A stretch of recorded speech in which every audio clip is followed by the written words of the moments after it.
আচ্ছা, আজকে হচ্ছে আমাদের সেনজেন নিয়ে। সেনজেন অর্থাৎ হচ্ছে ইউরোপের কিছু কান্ট্রি নিয়ে আমরা কাজ করব, কিভাবে ভিসা প্রসেসিং করতে হয় ইউরোপের। তো ইউরোপের ম্যাক্সিমাম কান্ট্রি একটা ইয়ের মধ্যে আছে, যেটাকে আমরা সেনজেন বলি।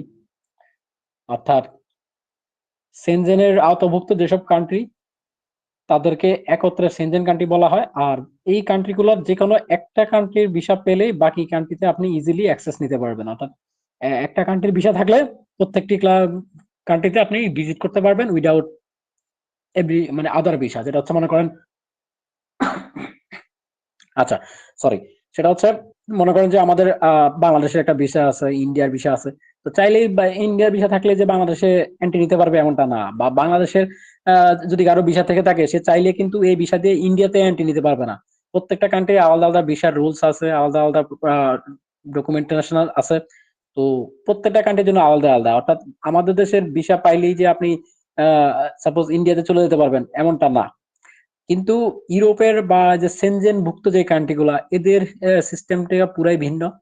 ওরা নিজেদের মধ্যে একটা কোয়ালিশন তৈরি করছে, যে হচ্ছে আপনার সাপোজ ওরা যেই যতগুলা কান্ট্রি আছে, আমরা জানি যে 27টা কান্ট্রি এখন পর্যন্ত, ইউরোপের 27টি দেশ তারা একসাথে সেনজেন ভুক্ত হয়েছে।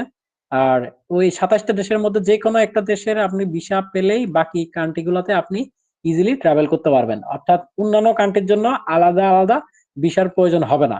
এখন দেখেন, আমরা শুরুতে যদি বলি যে যারা দেশ বিদেশ ভ্রমণ করেন তাদের কাছে সেনজেন শব্দটি অনেক পরিচিত, অন্যরা হয়তো সেনজেন ভিসার নাম শুনে থাকবেন।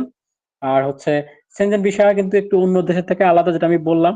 আপনি এক ভিসার মাধ্যমেই ইউরোপের 27টি দেশ ভ্রমণের সুযোগ পাবেন। আর একটা দেশ পাইলেই বাকি 26টা দেশ আপনি অনায়াসে ভ্রমণ করা যায়। আর এই জন্য কোনো আলাদা ভিসার প্রয়োজন হয় না। অর্থাৎ একটা ভিসা দিয়ে আপনি টোটাল 27টা দেশ আপনি কভার করতে পারবেন, ভিজিট করতে পারবেন। তো এখন দেখেন যে সেনজেনভুক্ত আসলে দেশের নামগুলা কি কি, কোন কোন দেশ সেনজেনের আওতাভুক্ত। এখানে একটা বিষয় আপনাদেরকে বলে রাখি, সেটা হচ্ছে ইউরোপিয়ান ইউনিয়নের যে কান্ট্রিগুলা, অর্থাৎ ইইউ ভুক্ত যে কান্ট্রিগুলা, সবাই কিন্তু অলমোস্ট সেনজেন ভুক্ত। আবার ইউরোপিয়ান ইউনিয়নের বাহিরেও কিছু কান্ট্রি আছে যারা সেনজেন ভুক্ত। অর্থাৎ সেনজেনকে আমরা ইউরোপিয়ান ইউনিয়ন কান্ট্রিগুলা বলা চলবে না, কারণ ইউরোপিয়ান ইউনিয়নের বাহিরেও কিছু কান্ট্রি আছে যারা ইউরোপিয়ান ইউনিয়নের ভিতরে নাই, বাট সেনজেন ভুক্ত। তো টোটাল আপনার এখন পর্যন্ত সর্বশেষ হচ্ছে ক্রোয়েশিয়া। ক্রোয়েশিয়া সর্বশেষ সেনজেনে যুক্ত হয়েছে। বাট এর আগ পর্যন্ত ছিল 26টা দেশ। ক্রোয়েশিয়া যখন যুক্ত হয়েছে সেনজেনের সাথে, তখন হয়েছে 27টা দেশ। এই 27টা দেশ কি কি? দেখেন, অস্ট্রিয়া, অস্ট্রিয়া, দেন হচ্ছে আইসল্যান্ড, দেন হচ্ছে, তো যেটা বলতেছিলাম সেটা হচ্ছে সেনজেনভুক্ত দেশগুলো কি কি, সেটা হচ্ছে Austria, Iceland, Italy, Estonia, Greece, চেক Republic, Germany, Denmark, Netherland, Norway, Poland, Portugal, France, Finland, Belgium, Malta, Luxembourg, Latvia, Lithuania, then হচ্ছে Spain, Slovakia, Slovenia, Switzerland, Sweden, Hungary, এবং সর্বশেষ হচ্ছে ক্রোয়েশিয়া। ক্রোয়েশিয়া ভেরি রিসেন্ট ওরা জয়েন করছে সেনজেনে। এখন দেখেন এখানে কিন্তু আহ রোমানিয়া, আমরা যারা বাংলাদেশে মোটামুটি ভিসা নিয়ে কাজ করি তারা অনেকে জানে যে রোমানিয়া, ইউরোপের রোমানিয়াতে প্রচুর লোকের একটা ডিমান্ড ছিল একটা সময়, হয়তো এখনো আছে। যদিও আমরা ওয়ার্ক ভিসা নিয়ে এখানে ওয়ার্কআউট করতেছি না, বাট আপনাদেরকে জানার উদ্দেশ্যে বলতেছি, সেটা হচ্ছে রোমানিয়া সেনজেন আওতাভুক্ত খুব রিসেন্ট হয়ে যাবে, কারণ ওরা অ্যাপ্লাই করে রাখছে। আমি যদি আপনাদেরকে একদম আপ টু ডেট ইনফরমেশন দেই, সেটা হচ্ছে সেনজেনের কান্ট্রি লিস্টটা।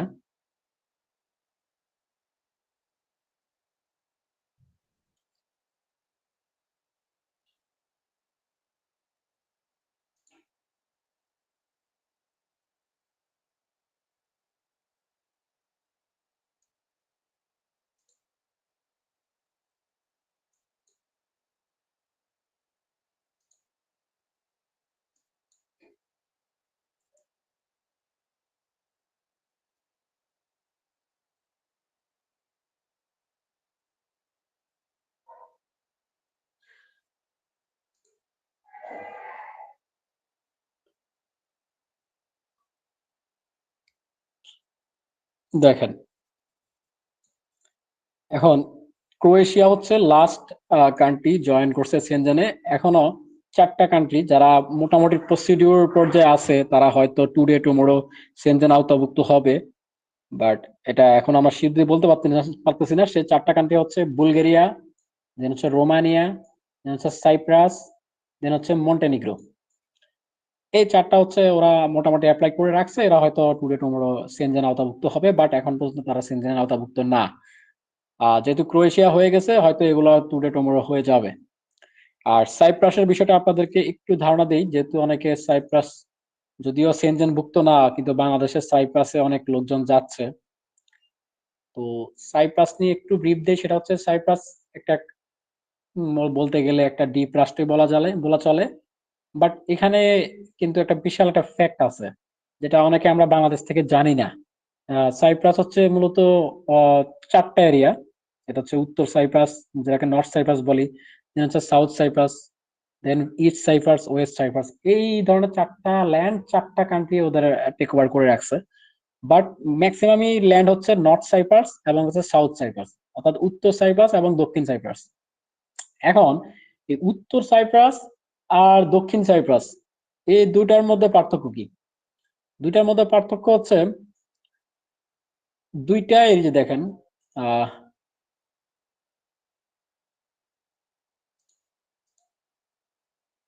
এটা হচ্ছে টোটাল সাইপ্রাস। দেখেন, সাইপ্রাসের সাথে কিন্তু কোনো মূল ইউরোপের কোনো ভূখণ্ডের কোনো যোগাযোগ নাই। এটা সম্পূর্ণ একটা দ্বীপের মতো, চারিদিকে সমুদ্র।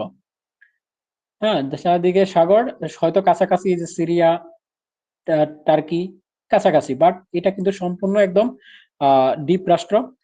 আর হচ্ছে এটার সাথে মূল ভূখণ্ডে, অর্থাৎ এশিয়া বলেন, আফ্রিকা বলেন বা ইউরোপ বলেন, কোনো ভূখণ্ডের সাথে এর ইয়ে নাই, স্থলভাগ বা স্থল সীমানা নাই, সম্পূর্ণ সাগরের মধ্যে।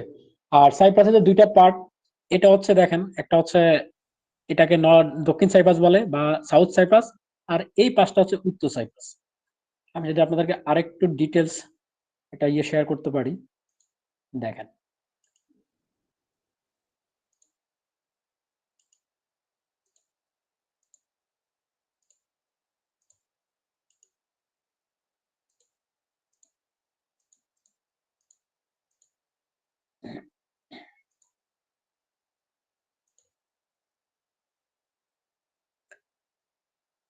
দেখেন, এটা হচ্ছে সাইপ্রাসের ম্যাপ।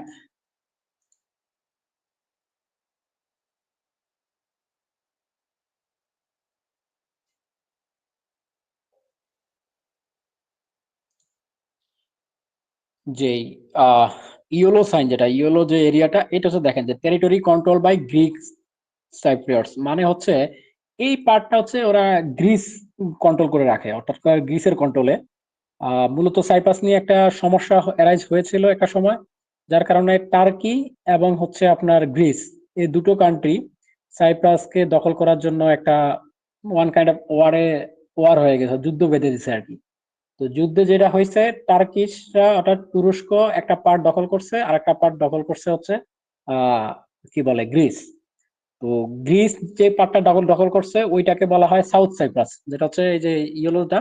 আর মোটামুটি যে রেড সাইনের যেটা, এটা হচ্ছে আহ টার্কিশ অধিভুক্ত, অর্থাৎ তুরস্ক যেই কন্ট্রোল করে যে পার্টটা, এটা হচ্ছে তুরস্ক সাইপ্রাস, যেটাকে আমরা টার্কিশ সাইপ্রাস বলি বা নর্থ সাইপ্রাস বলি। তো বাংলাদেশে ম্যাক্সিমামই হচ্ছে মূলত নর্থ সাইপ্রাসে ভিসা দিয়ে মানুষকে নেয়। বাট এখানে অনেক ধরনের প্রতারণামূলক কাজও হয়, ওগুলো আপনারা মানে কি বলে খুব যাচাই বাছাই করে কাজ করবেন যাদের সাথেই করেন। তো জাস্ট আপনাদেরকে ধারণা দেওয়া যে সাইপ্রাস বলতে হচ্ছে দুইটা পার্ট, একটা হচ্ছে মেজর হচ্ছে, একটা হচ্ছে নর্থ সাইপ্রাস আর একটা হচ্ছে সাউথ সাইপ্রাস। সাউথ সাইপ্রাস হচ্ছে গ্রিসের কন্ট্রোলে এবং নর্থ সাইপ্রাস হচ্ছে টার্কিশের মানে তুরস্কর কন্ট্রোলে। আর দেখেন যে ইউএন এর গ্রিন জোন, এই দুইটা অঞ্চলের মধ্যে একটা গ্রিন জোন আছে। এই গ্রিন জোনটা হচ্ছে ইউএন গ্রিন জোন বলে, যেটাকে ইউনাইটেড নেশন গ্রিন জোন বলে, মানে জাতিসংঘের গ্রিন জোন। এই গ্রিন জোনটা হচ্ছে একটা বাফার এরিয়ার মতো, অর্থাৎ বর্ডার এরিয়া। এটা ইউএন কন্ট্রোল করে, কারণ যে কোনো সময় ঝামেলা বাঁচতে পারে।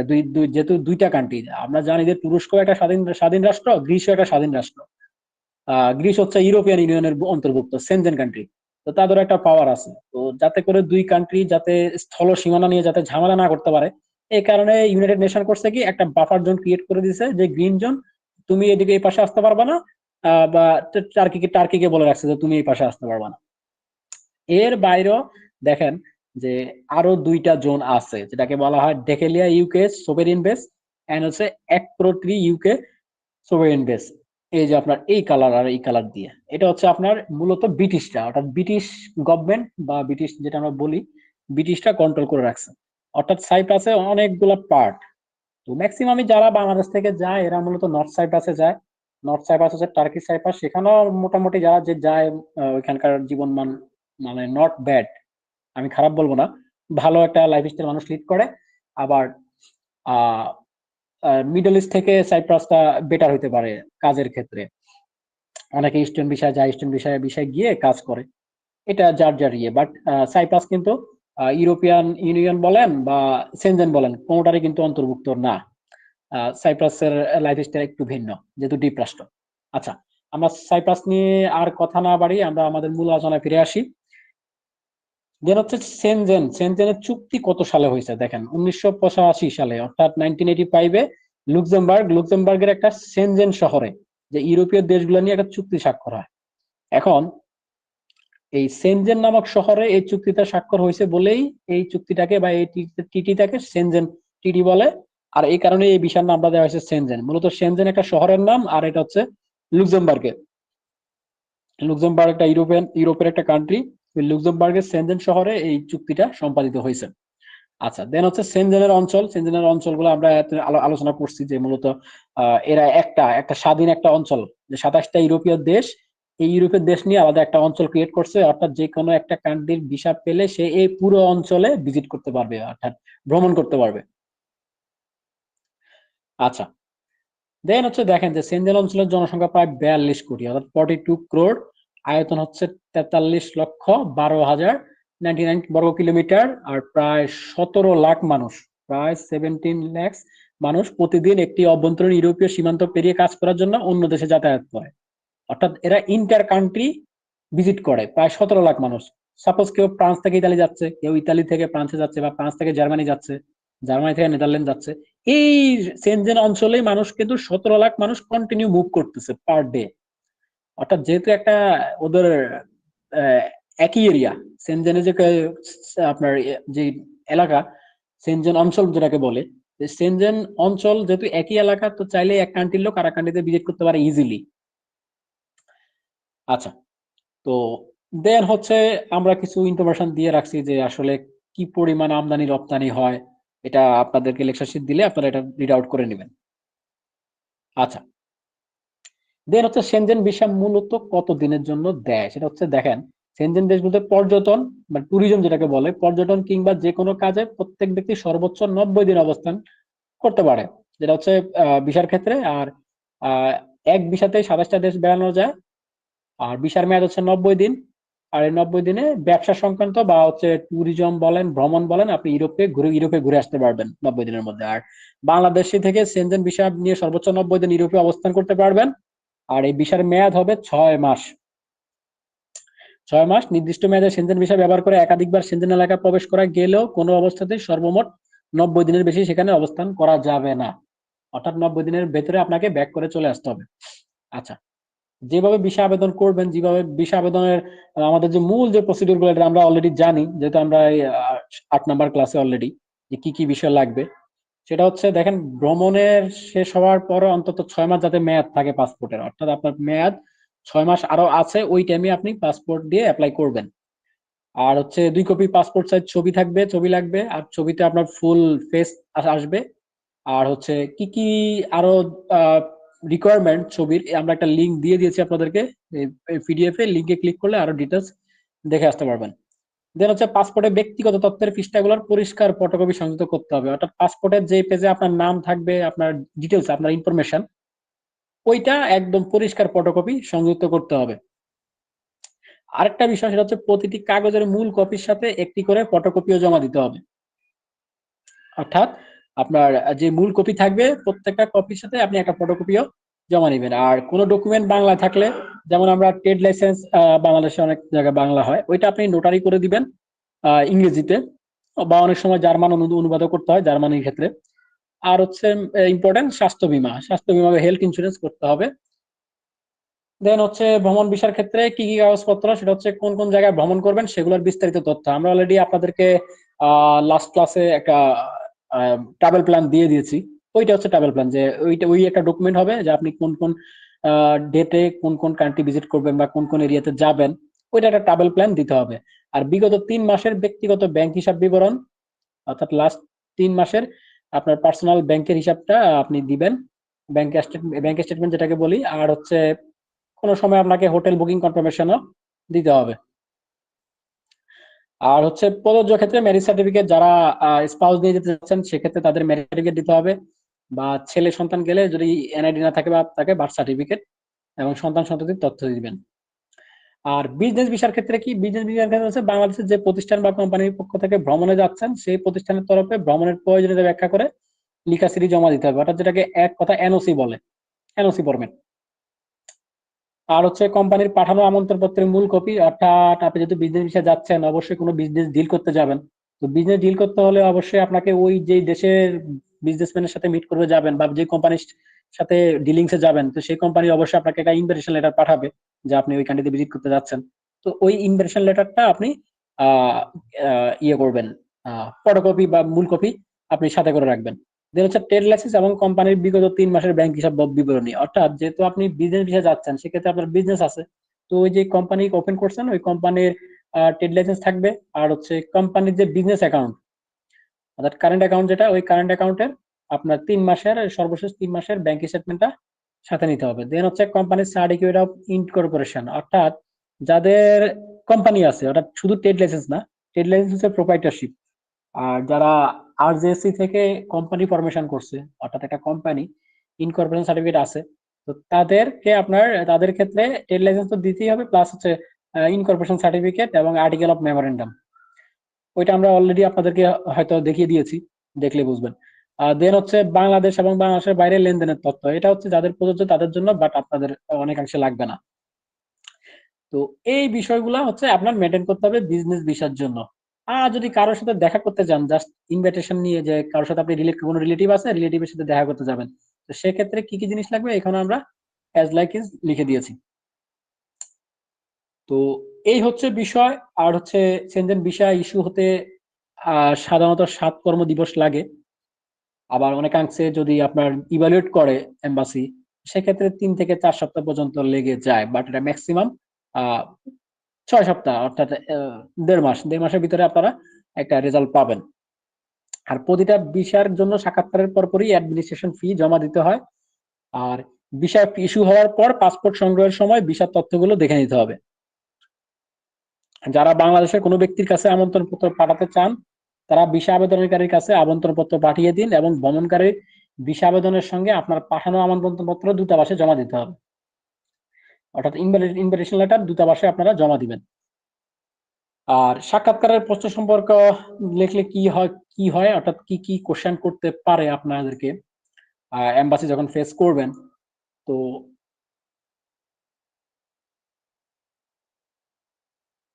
আচ্ছা, সামহাও এই লিঙ্কটা কাজ করতেছে না। আমরা এখানে কিছু কোশ্চেন দিয়েছিলাম যে সাধারণত কি ধরনের কোশ্চেন গুলা করে ওনারা। তো যে কোনো বিষয় সেনজেনের বিষয়ে আমরা একটা ওয়েবসাইটের লিংক দিয়েছি আপনাদেরকে এখানে, এই এখানে এই সাইটটা ভিজিট করবেন, এই সাইটে যাবতীয় ইনফরমেশন জাস্ট রিড আউট করবেন, আশা করি ডিটেলস পেয়ে যাবেন। এছাড়াও আমরা প্রত্যেকটা ভিএফএস, বাংলাদেশের যে ইতালির ভিএফএস লিঙ্ক, দেন হচ্ছে জার্মানির ভিএফএস লিঙ্ক, ডেনমার্কের ভিএফএস লিঙ্ক, সুইডেনের ভিএফএস লিঙ্ক আমরা এখানে মার্ক করে দিয়েছি। আপনারা চাইলে এই ভিএফএস এ গিয়েই যাবতীয় বিষয় দেখতে পাবেন। এখন আমরা যদি ইতালিটা দেখি, দেখেন আমাদের মূল প্রবলেম হচ্ছে আসলে আমরা ভিজিট ব্রাউজ করি কম ইন্টারনেট। যেহেতু ভিসা প্রসেসিং আপনারা শিখতেছেন, আপনাদেরকে মাথায় রাখতে হবে অলওয়েজ ইন্টারনেট ব্রাউজিং করবেন, যে কোনো বিষয় জানার জন্য নেটে সার্চ দিবেন, নেটে সার্চ দিয়ে আপ টু ডেট ইনফরমেশন পাবেন। এখন দেখেন যে আমি বাংলাদেশের বিএফএস এর সাইটে গেলাম, এখন দেখেন আমি ইতালির বিএফএস আসছি, এখন কি করতে হবে দেখেন, আমি যদি বিসি টাইপ করি, ভিসা টাইপ কি ভিসা আমি দেখবো, দেখেন ইতালি কি কি ভিসা দেয়? Tourism, business, family reunion, citizen family member EU, seaman, medical, reentry, sports, skill worker, study, labour autonomous, religious, work. এই ওয়ার্ক ভিসা হচ্ছে যে আপনার ইতালি নিউ রাস্তা আসে, ওয়ার্ক ভিসা যারা বর্তমানে মানুষ তো বেশি ওয়ার্ক ভিসায় যাচ্ছে ইতালিতে, তো ওরা এই ওয়ার্ক ভিসার জন্য অ্যাপ্লাই করে। তো এই দেখেন সকল বিষয় আছে। এখন দেখেন যে ট্যুরিজম, সাপোজ ট্যুরিজম ভিসার জন্য কি কি রিকোয়ারমেন্ট দেখেন চলে আসছে। যে ট্যুরিজমের জন্য ভিসা ফি কত? ভিসা ফি হচ্ছে বাংলাদেশি টাকায় ৯,২০০ টাকা ভিসা ফি, যেটা ইউরোতে হচ্ছে ৮০ ইউরো। আর বিএফএস গ্লোবাল সার্ভিস চার্জ, অর্থাৎ আপনি বিএফএস যেহেতু আপনার ফাইল প্রসেসিং করবে, এই ফাইল প্রসেসিং কি হচ্ছে আলাদা করে ৪,৩৭০ টাকা, যেটা ইউরোতে হচ্ছে ৩৮ ইউরো। আর ব্যাংক ড্রাফট চার্জ হচ্ছে ২৭০ টাকা। তো টোটাল একটা যোগ করবেন ৯,২০০, ৪,৩৭০ এবং ২৭০, টোটাল করলে এটা হচ্ছে আপনার মূলত ভিসা ফি। এই হচ্ছে আপনি এখানে জেনে গেলেন যে আর দেন হচ্ছে ডকুমেন্টস রিকোয়ার্ড, কি কি ডকুমেন্টস লাগবে দেখেন। Click here to download the checklist for tourist visa. যদি আমরা চেকলিস্ট আপনাদেরকে দিয়ে দিব ড্রাইভে, তারপর আমরা তো এটা কিভাবে পাইছি আপনাদেরকে দেখিয়ে দেওয়া উচিত। যে দেখেন এই আমরা এখান থেকেই এই ট্যুর চেকলিস্টটা আপনি এখান থেকে পেয়ে যাবেন, যে ট্যুরিস্ট ভিসার জন্য কি কি জিনিস লাগে, যেটাকে সি টাইপ ভিসা বলা হয়। অর্থাৎ সেনজেনের সি টাইপ ভিসা, এটা হচ্ছে আপনার ট্যুরিস্ট ভিসা যেটাকে বলে। এই যে two recent and identical photo, দুই দুই ছবি, দুই কপি ছবি, এবং ফরম্যাটটা কি হবে 4x3.5 cm। দেন হচ্ছে ভ্যালিড পাসপোর্ট অরিজিনাল প্লাস এক copy of pages 2 and 3 only, মানে 2 নম্বর এবং 3 নম্বর পেজটা পাসপোর্টের লাগবে। দেন হচ্ছে এখানে আপনারা ওগুলো পড়ে নেবেন, আমরা তো প্র্যাকটিক্যালি দেখিয়ে দিব যে কিভাবে অ্যাপ্লাই করতে হয়। এই চেক লিস্টটা আপনারা এখানে পেয়ে গেলেন। দেন হচ্ছে ফটো স্পেসিফিকেশন, এই যে যেটা বললাম 4x3.5 সেন্টিমিটার, এটা হচ্ছে ইতালির ভিসা অ্যাপ্লিকেশনের ফটো। দেন হচ্ছে ডাউনলোড ফর্ম, এখানে দেখেন শর্ট টার্ম ভিসা, এই যে সি টাইপ ভিসা যেটাকে বলা হয় যে 90 দিনের ভিসা, এটা আপনারা এখানটায় ডাউনলোড করে নিতে পারবেন। এখন আসেন যে আপনার ইতালির ভিসা আপনারা অ্যাপ্লাই করবেন। এখন যেহেতু ভিএফএস, তো ভিএফএস এর অথরাইজড কিছু আছে, যেমন আপনার এই যে ইতালির যে ভিসার অথরাইজড ট্রান্সলেশন সেন্টার কারা, অর্থাৎ ইতালির ভিসার অনুবাদ কারা করে। আপনি যদি এখানে ক্লিক করেন দেখেন এখানে আপনি ওদের অনুবাদকারী যে 3টা প্রতিষ্ঠান তাদের ডিটেলস পেয়ে গেলেন, যে tradushop.com, এদের অফিস কই মধ্যবাড্ডায় লিংক রোড। দেন হচ্ছে এক্সচেঞ্জ লিমিটেড, এদের অফিস হচ্ছে নর্থ বাড্ডা, উত্তর বাড্ডায় প্রগতি সরণি, অ্যাড্রেস সহ নাম্বার সহ দিয়ে দেওয়া আছে। অর্থাৎ আপনি যদি কোনো ফাইল নোটারি করতে চান সেক্ষেত্রে এরা হচ্ছে অথরাইজ, যেহেতু ওদের সাইটে এদের না ডিটেলস দেওয়া আছে, আপনি এদের থেকে সার্ভিস নিতে পারেন। দেন হচ্ছে হেলথ ইন্স্যুরেন্স কোম্পানি, আপনারা অনেক কারা কারা হেলথ ইন্স্যুরেন্স করে আপনার ইতালির, দেখেন ওদের সাইটে লিস্ট দেওয়া আছে। যে name of the insurance company, Asia Pacific general insurance company limited, Bangladesh general insurance company limited. Then হচ্ছে Delta Life, Dhaka insurance, Eastern insurance, Mercantile insurance, Jiban Bima corporation, total 20টা ইন্স্যুরেন্সের নাম দিয়ে দেওয়া হয়েছে। তো এই জিনিসগুলো আপনারা করতে পারবেন। দেন হচ্ছে ট্র্যাক করতে পারবেন। অনেকে আমরা জানি না যে ভিসা কিভাবে ট্র্যাক করতে হয়। যে আপনাকে কেউ বললো যে আপনার ভিসা আসছে ইতালির, এটা আপনি কিভাবে চেক করবেন, অনলাইনে চেক করবেন কিভাবে? অনেকে এটা জানেই না যে অনলাইনে চেক করা যায় যে আদৌ এটা রিয়েল ভিসা কিনা। দেখেন যে ট্র্যাক ইউর অ্যাপ্লিকেশন, অর্থাৎ আপনার যে ভিসা অ্যাপ্লাই করছেন, আপনাকে শুধু সাথে সাথে ভিসা দিবে না, ওইটা কি প্রসিডিউর পর্যায়ে আছে ভিসার, আপনি ভিসার একটা রেফারেন্স নাম্বার থাকবে। দেন হচ্ছে আপনার লাস্ট নেম দিবেন, লাস্ট নেম দিয়ে চেক করলে এখানে দেখিয়ে দিবে যে ওইটার অবস্থানটা কি, বর্তমান কন্ডিশনটা কি, কি স্ট্যাটাস ভিসার। তো এই যাবতীয় খুঁটিনাটি বিষয়গুলো আপনাদের মাথায় রাখতে হবে, যেহেতু বিজনেস করেন বা জব করেন বা যেটাই করেন না কেন বা নিজের জন্য অ্যাপ্লাই করেন না কেন, এই বিষয়গুলো আপনাদের প্র্যাকটিক্যাল নলেজ থাকতে হবে। আচ্ছা, আমি আজকে আর থিওরিটিক্যাল বাড়াবো না, অলরেডি 10টা বেজে গেছে। তো আমরা আজকে প্র্যাকটিক্যালে চলে যাব। যে আমাদের সজীব সাহেব মেবি জয়েন করছে, আই হোপ।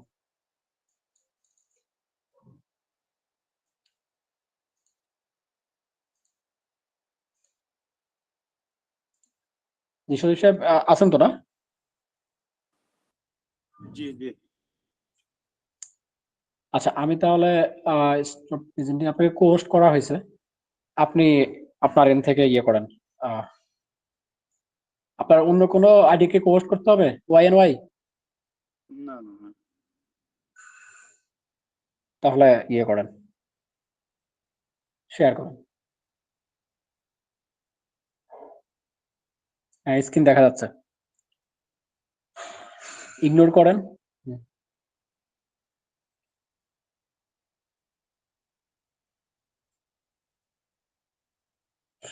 আচ্ছা,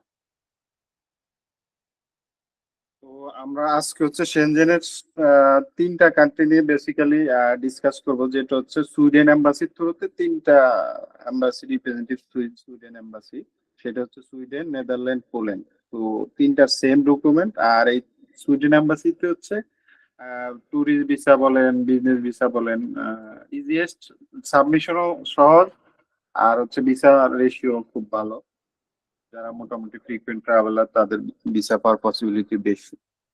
তো আমরা প্রথমে হচ্ছে ট্যুরিস্ট ভিসার চেক লিস্টটা দেখে নিই। সুইডেন, নেদারল্যান্ড, পোল্যান্ড তিনটা সেম।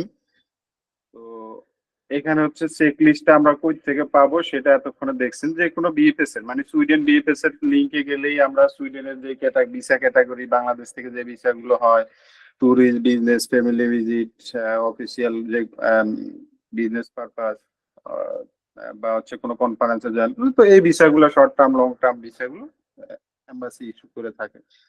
তো সেই ক্ষেত্রে আমরা ওই এম্বাসির ওয়েবসাইটে গিয়ে বিস্তারিত দেখতে পারবো। তো সেটা কিভাবে দেখে আমি একটু দেখাচ্ছি, যদি একটু আগে আপনারা দেখেছেন। কারণ হচ্ছে সব সময় তো আপনি কারোর উপর নির্ভরশীল হবেন এমন না।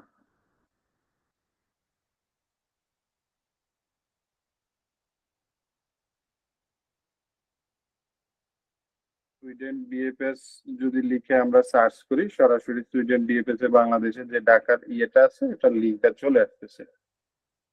তো এখান থেকে গিয়ে কিভাবে পর্যায়ক্রমে আমরা যে কোনো রিকোয়ারমেন্ট বা হচ্ছে ভিসা ক্যাটাগরি, অ্যাপ্লিকেশন ফর্ম কিভাবে, দেখেন এটা হচ্ছে সুইডেন এম্বাসি বিএফএস এর অ্যাড্রেস। এটা হচ্ছে অনেকে চিনেন, গুলশান 2 নম্বর ডেল্টা টাওয়ারের 4 তলায়। হ্যাঁ, তো এখানে অনেকগুলা বিএফএস আছে, বাট আমরা তো জানতে হবে যে কোন বিএফএস এ গেলে বা হচ্ছে কোন সুইডেন এম্বাসির থ্রুতে গেলে কি করতে হবে, বা হচ্ছে আপনার অন্যান্য যেমন বিএস, আপনার সেনজেনের এতক্ষণ আলোচনা হয়তো শুনছেন, সব এম্বাসি কিন্তু বিএফএস এর মাধ্যমে ডকুমেন্ট জমা নেয় না। কিছু কিছু এম্বাসি আছে ডিরেক্ট জমা নেয়। আর যেমন ফ্রান্স এম্বাসি হচ্ছে ডিরেক্ট অ্যাপয়েন্টমেন্ট নিয়ে জমা দিতে হয়। তো আমরা ওগুলো আরেকটা ক্লাস যেহেতু আছে সেনজেনের 2টা ক্লাস, ওই ক্লাসগুলো মানে ওই ক্লাসে হচ্ছে কোন এম্বাসিতে সরাসরি অ্যাপয়েন্টমেন্ট নিয়ে ফেস করতে হয় সেটা ডিসকাস করব। পাশাপাশি অনলাইনে কিভাবে ফর্ম ফিল আপ করে বা হচ্ছে অন্যান্য সাপোর্টিং ডকুমেন্ট রেডি করতে হয় ওগুলা দেখিয়ে দিব। তো এটা হচ্ছে সুইডেন এম্বাসির হচ্ছে বিএফএস এর মাধ্যমে জমা দিতে হয়। এখানে ইন্টারভিউর কোনো প্রয়োজন হয় না, বাট কোনো কারণে যদি এম্বাসির দরকার হয় আপনাকে ওভার দা ফোনে জিজ্ঞাসা করবে কিছু কোশ্চেনারিজ, আদারওয়াইজ ওদের অ্যাপয়েন্টমেন্ট নেয় না।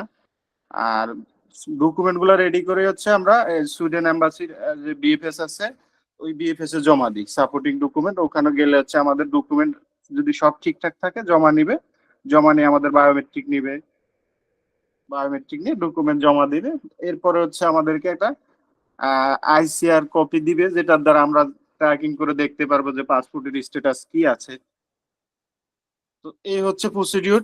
এখন দেখেন আমরা অ্যাপ্লাই ফর ভিসা, এই যে একটু আগে দেখাইলো যে ইতালির কিভাবে কোন ক্যাটাগরির ভিসা। তো যেগুলা বিএফএস এর থ্রুতে হয় সব বিএফএস এর লিংকে গিয়ে সার্চ করলে আমরা পেয়ে যাব। এটা কারোর উপর নির্ভরশীল হতে হবে না। হয়তো দেখা গেছে আমরা এখন চেক লিস্ট গুলা দিয়ে দিচ্ছি বা অ্যাপ্লিকেশন ফর্ম গুলা দিয়ে দিচ্ছি, তো এখন হয়তো আমাদের সাথে টাচে থাকার কারণে বা আমাদের কোর্স করার কারণে আপনি হয়তো জানেন যে এই ডকুমেন্ট লাগবে বা কিছু, এটা যে কোনো সময় চেঞ্জ হইতে পারে, আপডেট হইতে পারে। তো ওই আপডেট ইনফরমেশন গুলো না থাকলে তো আমাদের হবে না। তো এখানে দেখেন tourist visa, business visa, family and friend, visiting family friend, official visa, তারপরে ফ্যামিলি মেম্বার, যাদের ফ্যামিলি ভিসার জন্য অ্যাপ্লাই করে, তারপর হচ্ছে এয়ারপোর্ট ট্রানজিট। তো এই ভিসাগুলো এখান থেকে ইস্যু হয়, মানে বিএফএস এর মাধ্যমে জমা দেই, সুইডেন এম্বাসি থেকে ইস্যু হয়। তো এরপর হচ্ছে ওভারভিউ দেওয়া আছে।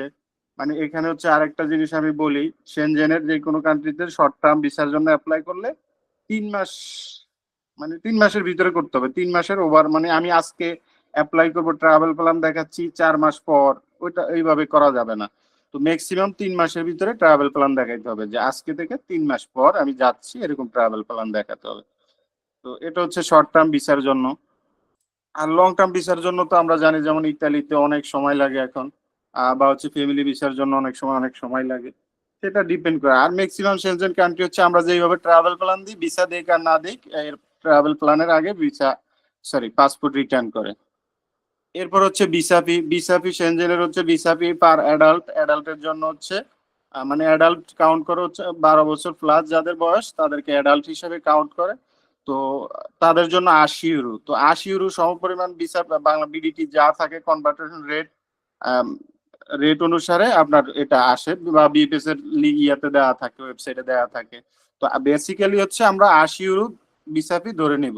তো এটা হয়তো দেখা গেছে এখন 9200 আছে, কিছুদিন পর যদি আহ কমতে পারে বাড়তে পারে, সেটা ডিপেন্ড করে রেটের উপরে, ইউরো রেটের উপরে। এরপর হচ্ছে 6 থেকে 12 বছর যাদের বয়স, 6 থেকে 12 বছর হচ্ছে 50% ভিসা ফি, মানে অ্যাডাল্টের 50%, 40 ইউরো। 40 ইউরো সমপরিমাণ এখানে দেওয়া আছে 4600 টাকা। এরপরে হচ্ছে আপনার 0 থেকে 6 ইয়ার্স, এটা হচ্ছে কোনো ভিসা ফি লাগে না ইউরোর ক্ষেত্রে, মানে আপনার সেনজেনের ক্ষেত্রে। সবগুলো Shenzhen country almost same rules. এরপর হচ্ছে এটা গেল ভিসা ফি। এখন আমরা বিএফএস এর থ্রুতে জমা দিই, বিএফএস এর একটা সার্ভিস চার্জ আছে, যেমন থাইল্যান্ডের একটা সার্ভিস চার্জ ছিল, তারপর হচ্ছে সিঙ্গাপুরের একটা মানে বিএফএস এর সার্ভিস চার্জ ছিল। তো অ্যাজ ইউজুয়াল সুইডেন, পোল্যান্ড, যেটাই বলি না কেন, নেদারল্যান্ড, এদেরও বা বিএফএস এর থ্রুতে যে ইউরোপের ভিসাগুলো আমরা জমা দিই, এদের একটা সার্ভিস চার্জ ওরা নেয়, সেটা ওয়েবসাইটে দেয়া থাকে। তো এদের সার্ভিস চার্জ হচ্ছে পার অ্যাপ্লিকেন্টের 1035 টাকা, প্লাস হচ্ছে আরো 230 টাকা আছে, এটা ব্যাংক ড্রাফট চার্জ যেটা বলে। তো total visa fee, service charge, আর হচ্ছে এখানে ওদের একটা ব্যাংক ড্রাফট চার্জ, এই তিনটা। তো এই তিনটা টোটাল করে যা হয় এটা আমাদেরকে পে করতে হবে যেদিন আমরা ডকুমেন্ট নিয়ে বায়োমেট্রিক দিব। আর পাশাপাশি হচ্ছে আরেকটা জিনিস, যদি বাচ্চাদের, যেমন আমরা বললাম 0 থেকে 6 কিন্তু ভিসা ফি লাগে না, বাট এই সার্ভিস চার্জটা সবার জন্য অ্যাপ্লিকেবল, 0 হোক আর হচ্ছে অ্যাডাল্ট হোক, সবার ক্ষেত্রে প্রযোজ্য, বা 6 থেকে 12 হোক, সবার ক্ষেত্রে প্রযোজ্য। এরপর হচ্ছে ডকুমেন্ট কি, ট্যুরিস্ট ভিসার জন্য কি কি ডকুমেন্ট লাগে, সেই ডকুমেন্টের চেক লিস্ট দেওয়া আছে, এটা আপনাদেরকে ড্রাইভে দিয়ে দিবে। তো আপনারা দেখতেছেন তো কিভাবে মানে বের করি আমরা, খুঁজে কোন বিএফএস থেকে কিভাবে ডকুমেন্ট বের করব, বা কি ডকুমেন্ট দরকার হয়, বা হচ্ছে ভিসা অ্যাপ্লিকেশন ফি কত, তারপর হচ্ছে আপনার A to Z যা দরকার আমাদের সবই দেয়া আছে। তো আমরা যখন বিএফএস এ কোনো কারণে ফোন দিই, ওরা বলবে যে ওয়েবসাইট ভিজিট করো, বা যখন কল সেন্টারে দিব অটো রেকর্ড করা থাকে, যে যে কোনো ইনফরমেশনের জন্য আমরা এখানে ব্রাউজ করতে পারি। তো আমরা ইন্টারনেট ব্রাউজ করি, হয়তো খুঁজে পাই না, সেই হিসাবে অনেক সময় আমরা বিএফএস এ ফোন দেই ইমার্জেন্সি, বা কোনো কোয়ারি থাকলে, যে কিছু স্পেসিফিক জানার জন্য, বা আমাদেরকে ক্লায়েন্ট কোয়ারি করে যে এটা একটু জানার দরকার, বা আমি জানি না বিধায় বিএফএস এ ফোন দিই। তো ওয়েবসাইটে কিন্তু সবকিছু দেয়া আছে। এরপর হচ্ছে ফটো হচ্ছে ইতালি ব্যতীত অন্যান্য যে সেনজেন কান্ট্রি গুলো আছে সবগুলোর সাইজ হচ্ছে 35-45। আমরা থাইল্যান্ডের জন্য আর হচ্ছে সিঙ্গাপুরের জন্য যে সাইজটা বলছি ওইটাই অন্যান্য দেশের জন্য। আর এই ছবিটা অবশ্যই 6 মাসের ভিতরে থাকতে হবে, 6 মাসের ওভার হয়ে গেলে, বা আমাদের হচ্ছে 6 মাস ওভার হয়ে গেলে তো কিন্তু এম্বাসি তো আর টের পাবে না। তো আমাদের প্রিভিয়াস কোনো ভিসাতে যদি 6 মাসের ভিতরে না থাকে, তাহলে ওইটা দিয়ে আমরা চালিয়ে দিতে পারি, কোনো সমস্যা হয় না। এরপর হচ্ছে প্রসেসিং টাইম ওদের দেওয়া আছে 15 ক্যালেন্ডার ডে। তার মানে আমি যে ট্রাভেল প্ল্যান দিব, ওই ট্রাভেল প্ল্যানটা যেন 15 দিন পরে হয়। আর ম্যাক্সিমাম হচ্ছে 45 ক্যালেন্ডার ডে। আর এরপর হচ্ছে ভিসা অ্যাপ্লিকেশন ফর্ম, যেটা আমাদের একটা ভিসা, প্রত্যেক দেশের জন্য ভিসার জন্য একটা visa application form fill up করতে হয় এটা। তো এখন আমরা দেখি চেক লিস্ট চেকলিস্টে কি কি ডকুমেন্ট আছে। প্রথমে দেওয়া আছে হচ্ছে অ্যাকনোলেজ দা ভিসা রেগুলেশন। তো আমি যখন ভিসার জন্য আমরা অ্যাপ্লাই করব, তো অবশ্যই আমরা তো ভিসা রেগুলেশন সম্পর্কে অবহিত আছি। তো এটা হচ্ছে একটা জাস্ট কন্ডিশন, যে এটা আমরা জানি বা ইয়ে করি।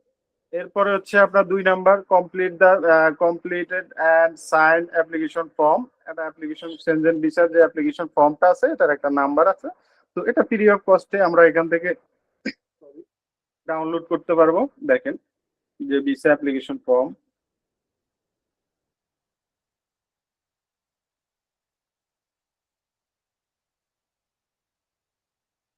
এই ফ্রিতে আমরা ডাউনলোড করে এটা ফিল আপ করবো, যে যে মানে প্রত্যেক অ্যাপ্লিকেন্টের জন্য এক একটা ফর্ম ফিল আপ করতে হবে।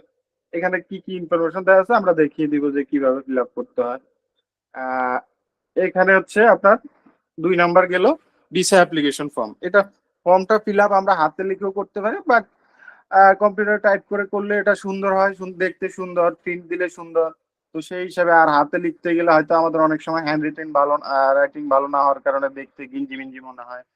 তো এটা হচ্ছে আমরা হাতে লেখাটা অ্যাভয়েড করব। আর পাশাপাশি যেভাবেই ফিল আপ করি না কেন, এখানে হচ্ছে প্লেস, প্লেস হচ্ছে ঢাকা, অ্যান্ড ডেট, ডেট যে ডেটে আমরা সাবমিশন করছি ওই ডেট।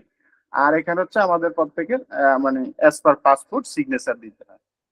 এটা গেল অ্যাপ্লিকেশন ফর্ম। এরপর হচ্ছে 3 number, passport with at least 2 blank page. এটা অলরেডি আপনাদের সাথে ডিসকাস হয়ে গেছে যে পাসপোর্টের কন্ডিশন মানে 3 মাসের মিনিমাম ভ্যালিডিটি থাকতে হবে, যে সেনজেন থেকে যে সময় আশা দেখাচ্ছি ওইভাবে। এরপর হচ্ছে 4 number, all previous passport, colour photocopy of biopage of recent passport and all Schengen visa. এখানে হচ্ছে আপনার পাসপোর্টের যে ইনফরমেশন পেজটা আছে এটার কালার ফটোকপি দিতে হবে। এরপরে হচ্ছে প্রিভিয়াস যদি সেনজেন ভিসা কারো থাকে ওগুলার ফটোকপি দিতে হবে। এরপরে হচ্ছে 5 নাম্বার, 5 নাম্বার হচ্ছে 1 পাসপোর্ট সাইজ কালার ফটোগ্রাফ। ইতালির জন্য যেমন আমরা দেখলাম যে 2টা ছবি লাগে, বাট হচ্ছে নেদারল্যান্ড, সুইডেন, পোল্যান্ড এগুলার জন্য হচ্ছে একটা ফটো ছবি লাগে। এটা অবশ্যই মানে সাইজটা আগেই বলছি যে 35-45 ফুল পেজ, যে কন্ডিশন দেয়া আছে 35-45 ছবির ওইটা। আর এটা তো আমরা ছবি তো আর নিজেরা করি না, স্টুডিওতে গেলে স্টুডিও যেভাবে দেয় 35-45 ওই সাইজই হবে। এরপর হচ্ছে কাভার লেটার। কাভার লেটারটা হচ্ছে ভিসা, সুইডেনের ভিসা পাওয়ার ক্ষেত্রে একটা ইফেক্টিভ জিনিস। কাভার লেটারটা কিরকম হয় আমরা একটা ড্রাফট করা আছে, আমি এটা দিয়ে দিব। তো এই কাভার লেটারে হচ্ছে আমি কি পারপাসে যাচ্ছি, নিজের একটা ছোট্ট পরিচয়, মানে নিজের মানে যে জব করি বা হচ্ছে বিজনেস করলে বিজনেস, তো এটা মোটামুটি একটা পরিচয় বহন করে। আর পাশাপাশি যে আমাদের ট্যুর করব, মানে ট্যুর করব যে প্ল্যান আছে ওই প্ল্যানটা যেন এখানে মানে মোটামুটি একটা সারমর্ম ভিসা অফিসার দেখলে বুঝে যে না আমি আসলে জেনুইন ট্যুরিস্ট বা আসলে আমার উদ্দেশ্য ঠিক আছে। আর পাশাপাশি এখানে আমরা আরেকটু এডিশনাল এটাতে অ্যাড করে দিতে পারি যে কি কি ডকুমেন্ট আমরা অ্যাড করছি, মানে বেসিক কিছু ডকুমেন্ট আমরা অ্যাড করবো যে ওইটার একটা সামারি দিয়ে দিতে পারি।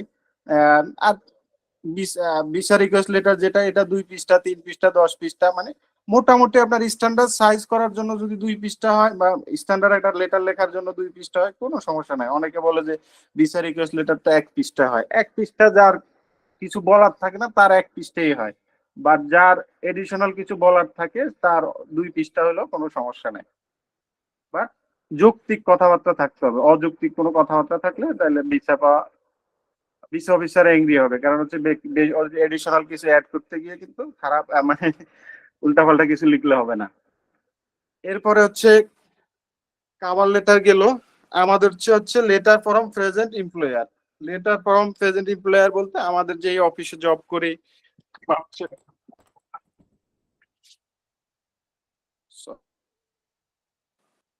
সরি, আমরা যে অফিসে জব করি ওই যে অফিসের থেকে একটা লিভ লেটার দেয় আমাদেরকে। আর হচ্ছে ওনার্স হলে ওনার্স এর জন্য তো হচ্ছে আপনার যে লিমিটেড কোম্পানি হলে পার্টনারশিপের ইয়ে থাকে, মেমোরেন্ডামের নাম থাকে বা 10-12 কোথাও নাম থাকবে। এরপর হচ্ছে আপনার মানে আমাদের অফিস থেকে যে লিভ লেটারটা যায় যাদের এমপ্লয়ি আমরা জব করি তার প্রাইভেট সার্ভিস তাদের ওইটা। এরপর হচ্ছে ট্রাভেল হেলথ ইন্স্যুরেন্স। ইন্স্যুরেন্সটা নিয়ে সবাই একটু বিভ্রান্তি যে 300 ইউরো 30,000 ইউরো কাভার করে, তো এরকম ইন্স্যুরেন্স, তো এরকম ইন্স্যুরেন্স করতে আদৌ তো বেশি টাকা যায় না। আর ইন্স্যুরেন্সটা ডিপেন্ড করে হচ্ছে আমাদের এজ এবং ডিউরেশনের উপর। তো এনলিস্টেড অনেকগুলো ইন্স্যুরেন্সের নাম দেয়া আছে এখানে।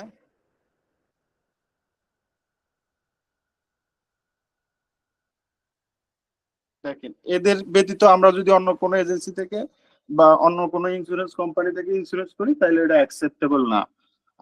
মানে আমরা ডকুমেন্ট নিয়ে গেলে ডকুমেন্ট সহকারে ফেরত আসতে হবে। তো অবশ্যই আমরা যখন করব কারোর জন্য বা নিজের জন্য অবশ্যই দেখবো যে এই 20টা যে লিস্ট আছে লাস্ট আপডেট, তো এই 20টা এজেন্সির ভিতর থেকে মানে ইন্স্যুরেন্স কোম্পানি থেকে যেন আমাদের ইন্স্যুরেন্সটা হয়। এরপর হচ্ছে proof of financial means in the country of resident. এটা হচ্ছে যে আমি যে বাংলাদেশে আছি এখন এবং একটা জব করি যেখান থেকে আমার আর্নিংটা হয়, লাইক আমাদের কি হয় যারা প্রাইভেট সার্ভিস করি তাদের হয়তো স্যালারি যদি অ্যাকাউন্টে দেয় তাহলে অ্যাকাউন্টে স্যালারি ব্যাংক স্টেটমেন্ট, মানে এটা আমার ইনকাম সোর্স বোঝানোর জন্য এই ডকুমেন্ট গুলো দিতে হয়। মানে এখানে কিন্তু পার্সোনাল ব্যাংক স্টেটমেন্ট, তো এখন পার্সোনাল ব্যাংক স্টেটমেন্ট আর যদি আমার স্যালারি ব্যাংক স্টেটমেন্ট দুইটা সেম হয় তাহলে একটা দিয়ে কভার করবে।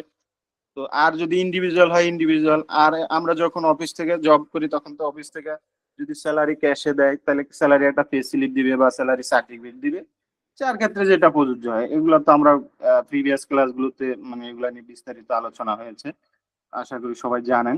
এরপর হচ্ছে ক্রেডিট কার্ড স্টেটমেন্ট। আমরা ভিসা অ্যাপ্লিকেশন ফর্মে কিন্তু দিচ্ছি যে আমরা ক্রেডিট কার্ডে খরচ করতেছি বা কিছু, ভিসা অ্যাপ্লিকেশনে যে কস্ট কাভারিংটা কিভাবে করতেছি সেটার একটা সামারি আমরা দিব, যে ক্যাশ নিয়ে যাচ্ছি বা ক্রেডিট কার্ড বা প্রিপেড অ্যাকোমোডেশন মানে কি কিভাবে খরচ করতেছি। তো এটা তো ক্রেডিট কার্ডের স্টেটমেন্ট যাদের আছে, যেমন কারো যদি ক্রেডিট কার্ডে 10 লাখ টাকা বা 5 লাখ টাকা লিমিট থাকে ক্রেডিট লিমিট, তো এটা ইফেক্টিভ।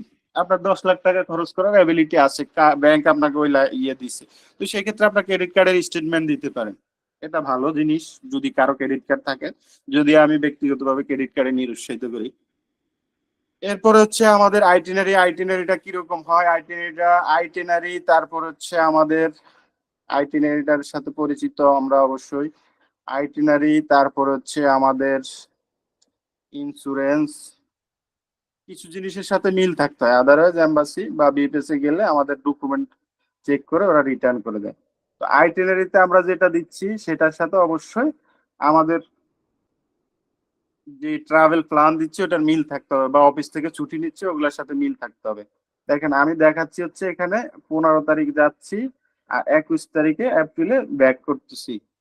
আর ইন্স্যুরেন্সটাও মিনিমাম 14 দিনের হয়, সেই হিসাবে ইন্স্যুরেন্সটাও আমরা দেখাচ্ছি। ইন্স্যুরেন্স আমরা যখন করব তখন ওই যে ট্রাভেল প্ল্যান যেটা দিব ওই ট্রাভেল প্ল্যান অনুসারে ইন্স্যুরেন্সটা করব, যে 15 তারিখে যাচ্ছি আর হচ্ছে 28 তারিখ, মানে হচ্ছে 14 দিন কভার করে ব্যাক করতেছি। এরপর হচ্ছে হোটেল বুকিং। হোটেল বুকিংটা দেখেন আমরা কেন হোটেল বুকিংটা আর আইটিআর সাথে মিল থাকতে হবে। আমি দেখেন বাংলাদেশ থেকে ডিপার্চার করছি হচ্ছে 15 এপ্রিল রাত 1টায়, মানে হচ্ছে আমরা 12টার পরে তো 15 তারিখ হয়ে যায়, তো সেই ক্ষেত্রে আপনার গিয়ে পৌঁছাচ্ছি হচ্ছে আমি 15 তারিখ 1টা 45। তো আমার চেক আউট করতে ওখানে ইমিগ্রেশন ক্লিয়ারেন্স পাইতে কিছু সময় লাগে, আমরা সবাই জানি যারা ট্রাভেল করছি বা করি নাই, সবাই মোটামুটি এটা সম্পর্কে ধারণা আছে যে মোটামুটি আমার ব্যাগেজ ট্যাগেজ কালেক্ট করতে আরো 2 ঘন্টা সময় লাগে। তো সেই ক্ষেত্রে আমরা হোটেলের চেক ইনটা দিয়ে দিচ্ছি 15 তারিখ। এরপর হচ্ছে আমরা রিটার্ন করতেছি হচ্ছে 21 তারিখ। তো 21 তারিখ দুপুরে আমরা চেক আউট করে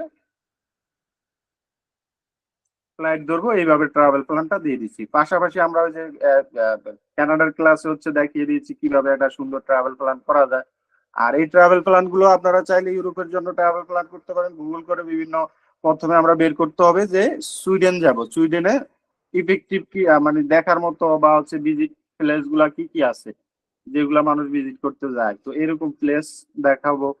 তো ওই প্লেস গুলা দেখা মানে আমরা নিজেদের মতো করে বা হচ্ছে কারোকে যদি গাইড করি কাউকে, তো সেই নিজেদের মতো করে ট্রাভেল প্ল্যানটা সাজিয়ে দিব যে যাতে ইফেক্টিভ হয়।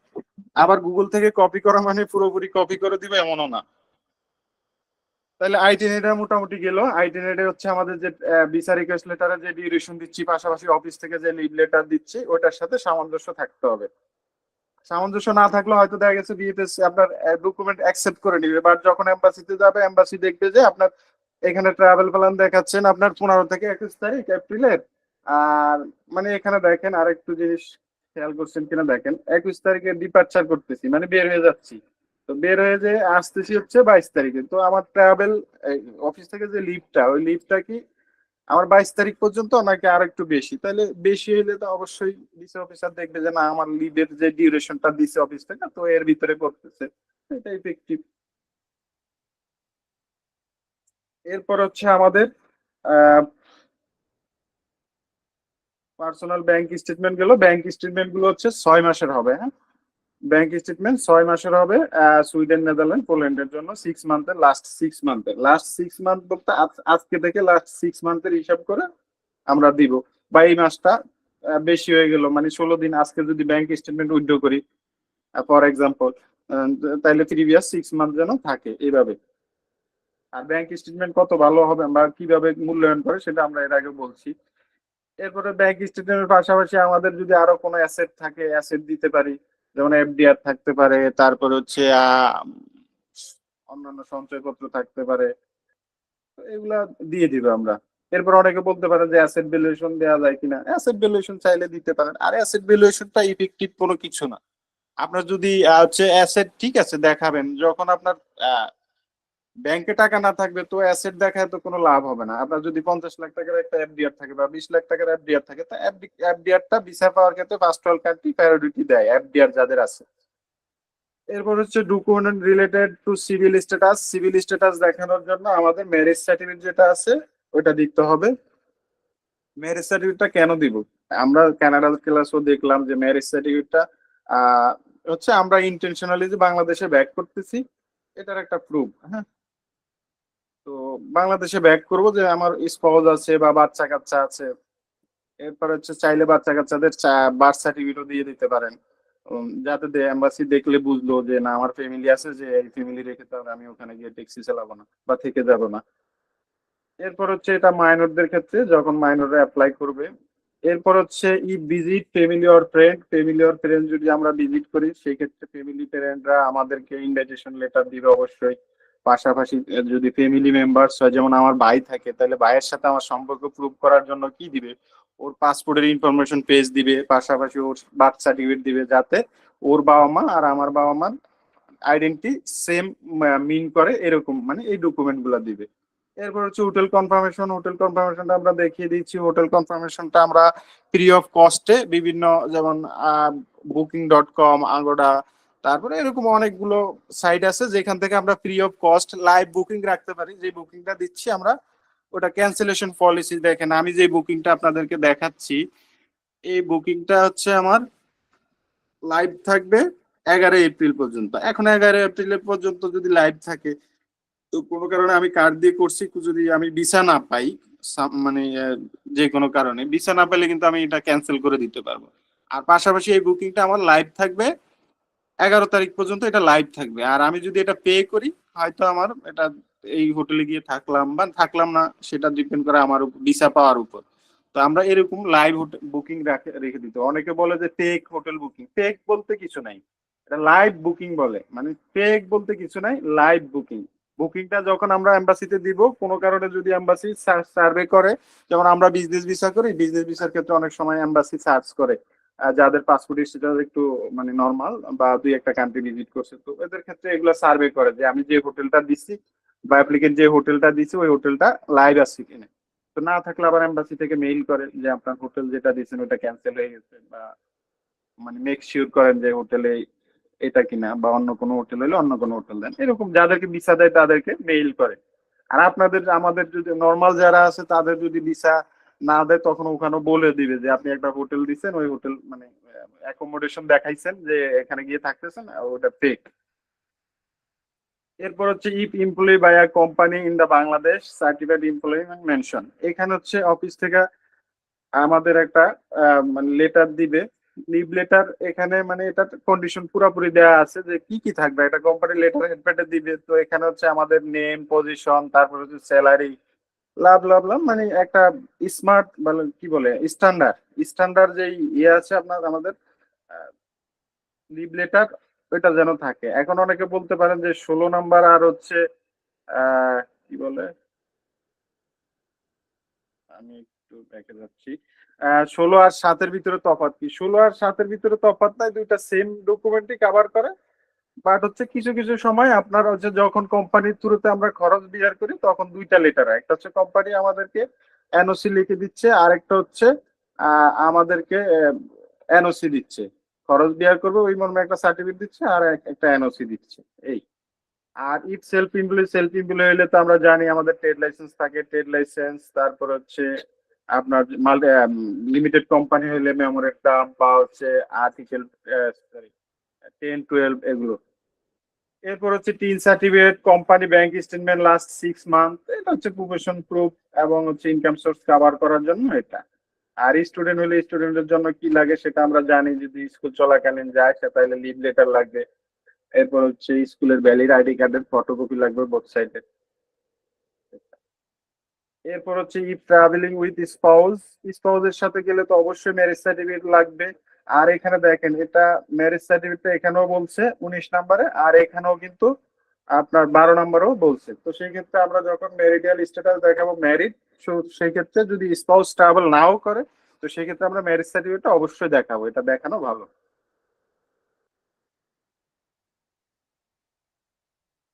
এরপরে হচ্ছে ফ্যামিলি মেম্বার যদি কেউ থাকে, ফ্যামিলি মেম্বারদের ডিটেলস। এরপর হচ্ছে নন বাংলাদেশিদের জন্য, এটা আমাদের বাংলাদেশিদের জন্য অ্যাপ্লিকেবল না। তো এই গেল ডকুমেন্ট। এখন আমরা দেখি একটা অ্যাপ্লিকেশন ফর্ম কিভাবে ফিল আপ করে বা কি কি ইনফরমেশন দিতে হয়।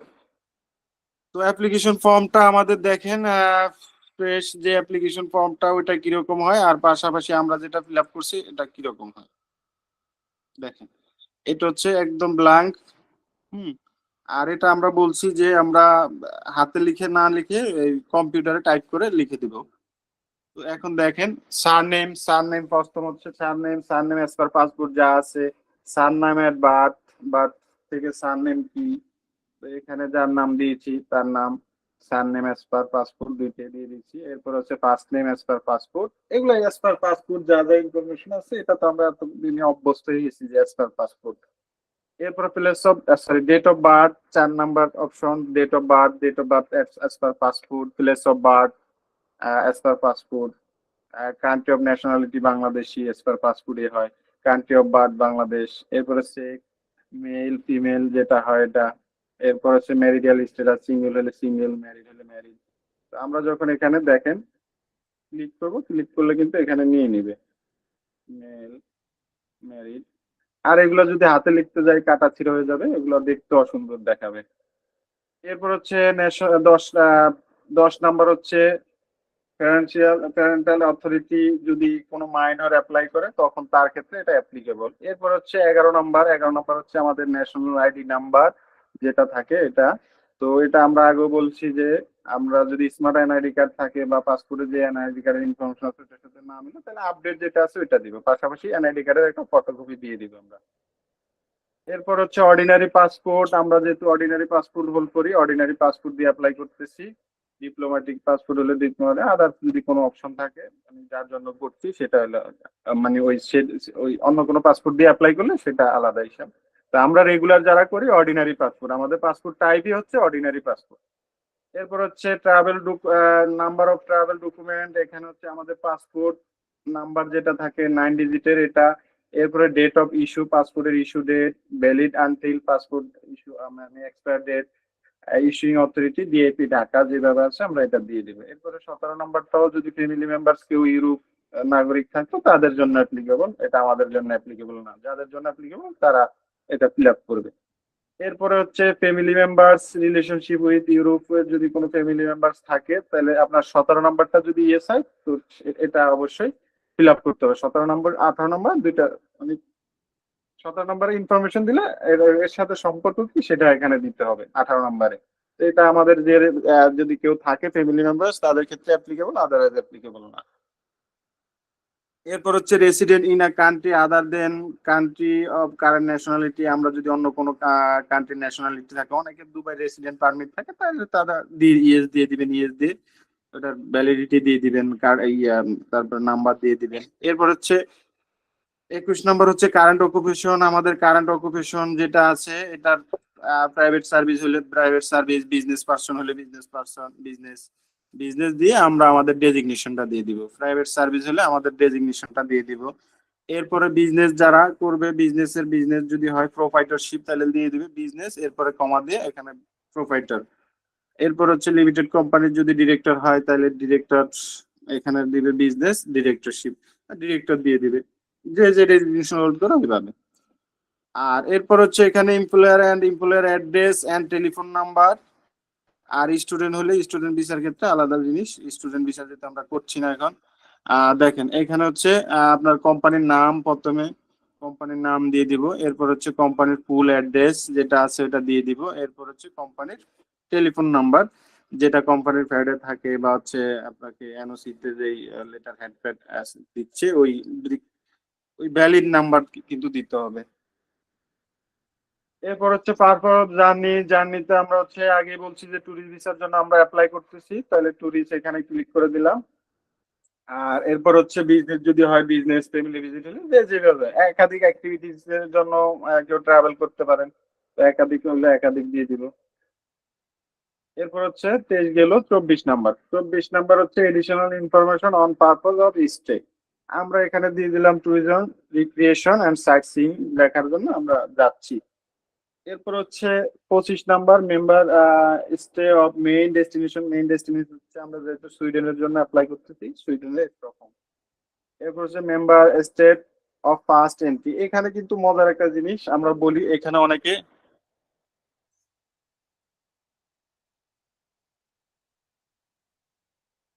এখানে হচ্ছে আমরা অনেকে দিয়ে দিয়েছে যে সুইডেন দিলাম, এরপর হচ্ছে পোল্যান্ড দিই। তো মানে এটা হবে না, আমরা যে কোনো একটা কান্ট্রি দিতে হবে এখানে। এটা একটা কিন্তু কৌশলী অ্যান্সার 25-26। তো এখানে হচ্ছে আমরা অনেকে ট্রাভেল প্ল্যান দেখাই যে সেনজেনের 5-7টা কান্ট্রি এট এ টাইমে ভিজিট করতেছি, তো এটা দেখলে ভিসা অফিসার এঙ্গি হয়, কারণ সে তো জানে যে যে ইউরোপের যে কোনো ভিসা, ইউরোপের ভিসা ভ্যালিড ভিসা দিয়ে আপনি সুইডেন সুইডেন বা যে কোনো পাশাপাশি কান্ট্রিতে ভিজিট করতে পারবেন, যে কোনো কান্ট্রিতে টাচ করতে পারবেন, কোনো সমস্যা নাই।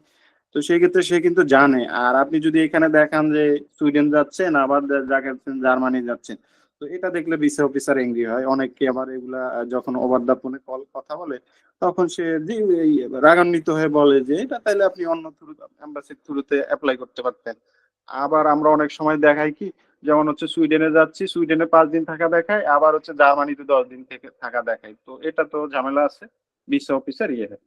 এরপরে number of entry. Number of entry আমরা যেহেতু যাচ্ছি হচ্ছে শর্ট ভিজিটের জন্য, আর ইউরোপে হচ্ছে লং টার্ম ভিসা দেয় না, শর্ট টার্ম ভিসাই দেয়, শর্ট টার্ম ভিসার জন্য অ্যাপ্লাই করতেছি, তো আমরা এই ট্যুরটা কভার করার জন্য যাচ্ছি, তাহলে সিঙ্গেল এন্ট্রি আমরা এখানে দিয়ে দিছি। আর যাদের মাল্টিপল রিপিট ট্রাভেল করে, বিজনেস পারপাস যারা রিপিট ট্রাভেল করে, সেই ক্ষেত্রে তাদের মাল্টিপল দিবে। কিন্তু আমাদের যেহেতু ট্যুরিস্ট ভিসার জন্য অ্যাপ্লাই করতেছি, অনেকে ট্যুরিস্ট ভিসার ক্ষেত্রেও দিয়ে দেয় multiple entry. Multiple entry visa তো আমাকে দিবে না, সেই ক্ষেত্রে আমরা ছোট চাই, সিঙ্গেল এন্ট্রি চাই।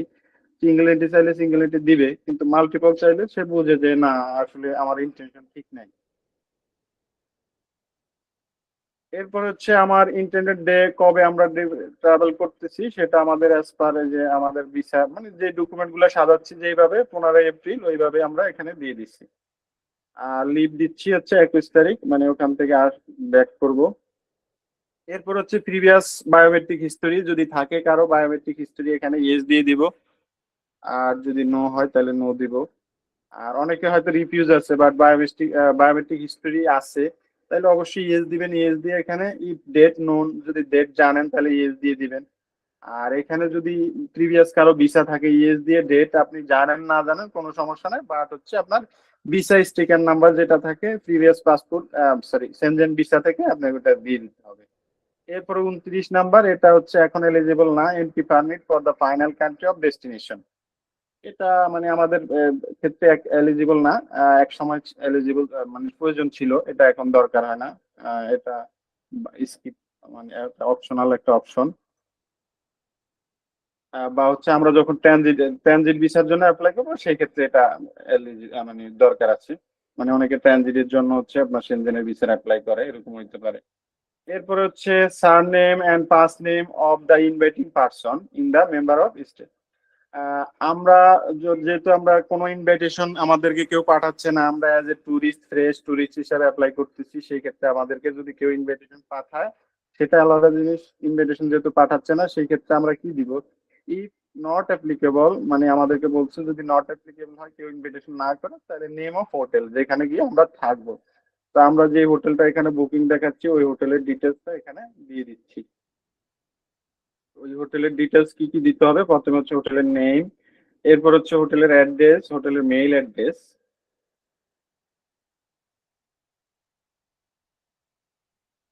দেখেন,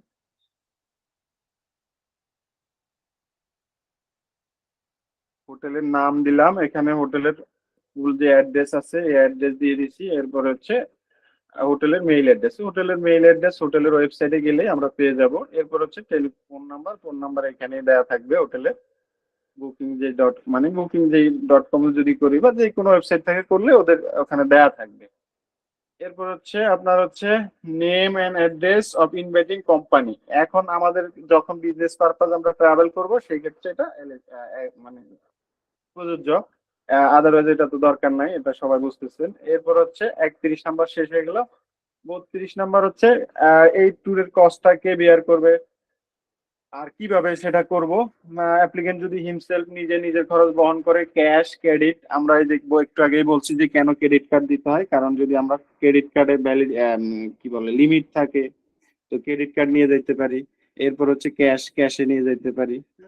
তো এগুলো হচ্ছে ইফেক্টিভ। আমি যেহেতু ক্রেডিট কার্ডের স্টেটমেন্ট দিচ্ছি, তো ক্রেডিট কার্ডের স্টেটমেন্ট দিলে সেই ক্ষেত্রে আমাকে দেখাইতে হবে যে ক্রেডিট কার্ড খরচ করতেছে। ক্রেডিট কার্ড নিয়ে ওখানে হয়তো 10 লাখ টাকা লিমিট আছে আমার, বা 5 লাখ টাকার লিমিট আছে, তো কিছু টাকা ক্যাশ নিয়ে যাবো আর কিছু টাকা ক্রেডিট কার্ডে খরচ করব। অনেক সময় ইমিগ্রেশনে কিন্তু এগুলোর জন্য আমাদেরকে ইমিগ্রেশন ক্লিয়ারেন্স দিতে চায় না। হয়তো দেখা গেছে বাংলাদেশ থেকে ডিপার্চার করলাম, কিন্তু ওখানে অ্যারাইভ করার পর ভিসা অফিস ইমিগ্রেশন অফিসার দেখতে চায় যে আমার ক্রেডিট কার্ডের লিমিট কত, বা হচ্ছে ব্যাংক ব্যালেন্স কত আছে, বা কত টাকা ক্যাশ নিয়ে যাচ্ছি। তো এগুলো দেখে সে। এরপর হচ্ছে মোটামুটি এটা কমপ্লিট। আর যখন হচ্ছে আমরা বিজনেস পারপাস কারোর জন্য অ্যাপ্লাই করব, যদি কোম্পানির মালিক হয় তাহলে তো তার কোম্পানির থ্রুতে সে খরচ করতেছে। আদারওয়াইজ স্পন্সর অর্গানাইজেশন বলতে মানে আমরা হচ্ছে মানে যে কোম্পানি খরচ বেয়ার করবে, বা অনেক সময় আমরা অনেক অন্য কোনো কোম্পানির স্পন্সরশিপে যাই, তো সেই ক্ষেত্রে হচ্ছে এটা আদার্স দিয়ে এখানে হচ্ছে মানে ওই কোম্পানির নাম লিখে দিব। এরপরে সে কিভাবে খরচ করতেছে সেটা দিব, তো সকল খরচ বহন করলে এটা দিব। আর যদি আমাদেরকে শুধু অ্যাকোমোডেশন প্রোভাইড করে তাহলে এটা দিব। এটা হচ্ছে মানে ভিসা অ্যাপ্লিকেশন ফর্ম। আর হচ্ছে আমি বলছি আইটিনারি, হোটেল বুকিং, ইন্স্যুরেন্স এগুলা কিন্তু মিল থাকতে হবে। তো এই হচ্ছে আহ, সেনজেনের একটা মানে কি বলে আপনার সুইডেন, পোল্যান্ড আর হচ্ছে নেদারল্যান্ড, এই তিনটার ভিসা অ্যাপ্লিকেশন ফর্ম বা ইন ডিটেলস যে রিকোয়ারমেন্ট।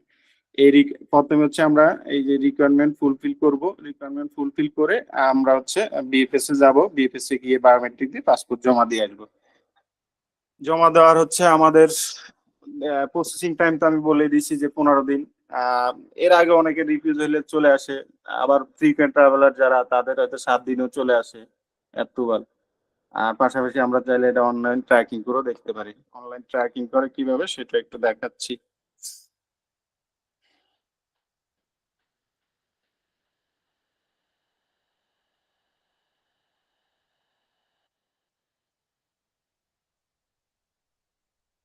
জি, আমরা যখন কোনো ডকুমেন্ট জমা দিব, জমা দেওয়ার পরে হচ্ছে এরকম একটা মানে আমাদেরকে ট্র্যাকিং নাম্বার বা আইসিআর কপি দেয় মানে বিএফএস থেকে। তো ওই বিএফএস যে রেফারেন্স নাম্বারটা থাকে, ওই রেফারেন্স নাম্বার আর হচ্ছে আমাদের যে অ্যাপ্লিকেন্টের ডেট অফ বার্থ দিলে এখানে আমরা এটা স্ট্যাটাস চেক করতে পারবো। এটা হচ্ছে আপনার সেনজেনের একটা ধাপ গেল আমাদের। এই রিলেটেড কি কোনো কোশ্চেন থাকলে আমরা কিছু কোশ্চেন নিতে পারি। জি, আসসালামু আলাইকুম ভাইয়া। আমরা যখন ডেবিট কার্ড এন্ডোর্স করাই নেই, তাহলে কি এটা কি উল্লেখ করার সুযোগ আছে কিনা?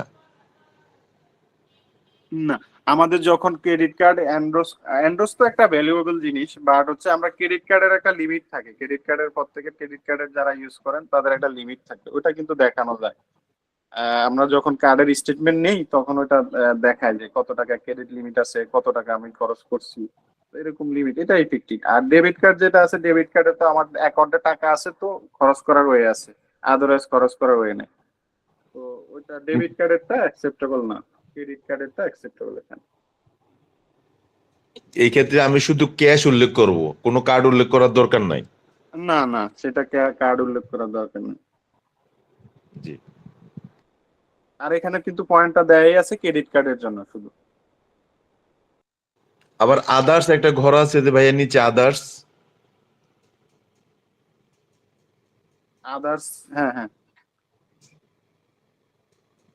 আদার্স বলতে আমরা যখন হচ্ছে আমাদেরকে কেউ স্পন্সর করবে বা অন্য মানে আমি ফর এক্সাম্পল আমি গিয়ে থাকতেছি হচ্ছে আমার ফ্রেন্ডের বাসায়, তো ফ্রেন্ড আমাকে এখানে দিয়ে দিলাম, ফ্রেন্ড আমার খরচ বহন করবে বা অ্যাকোমোডেশন দিবে। তো এগুলোর জন্য আদার্স অপশনটা আছে।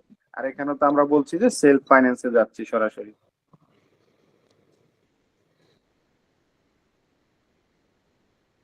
জি, এরপরে কেউ কোশ্চেন করবেন প্লিজ।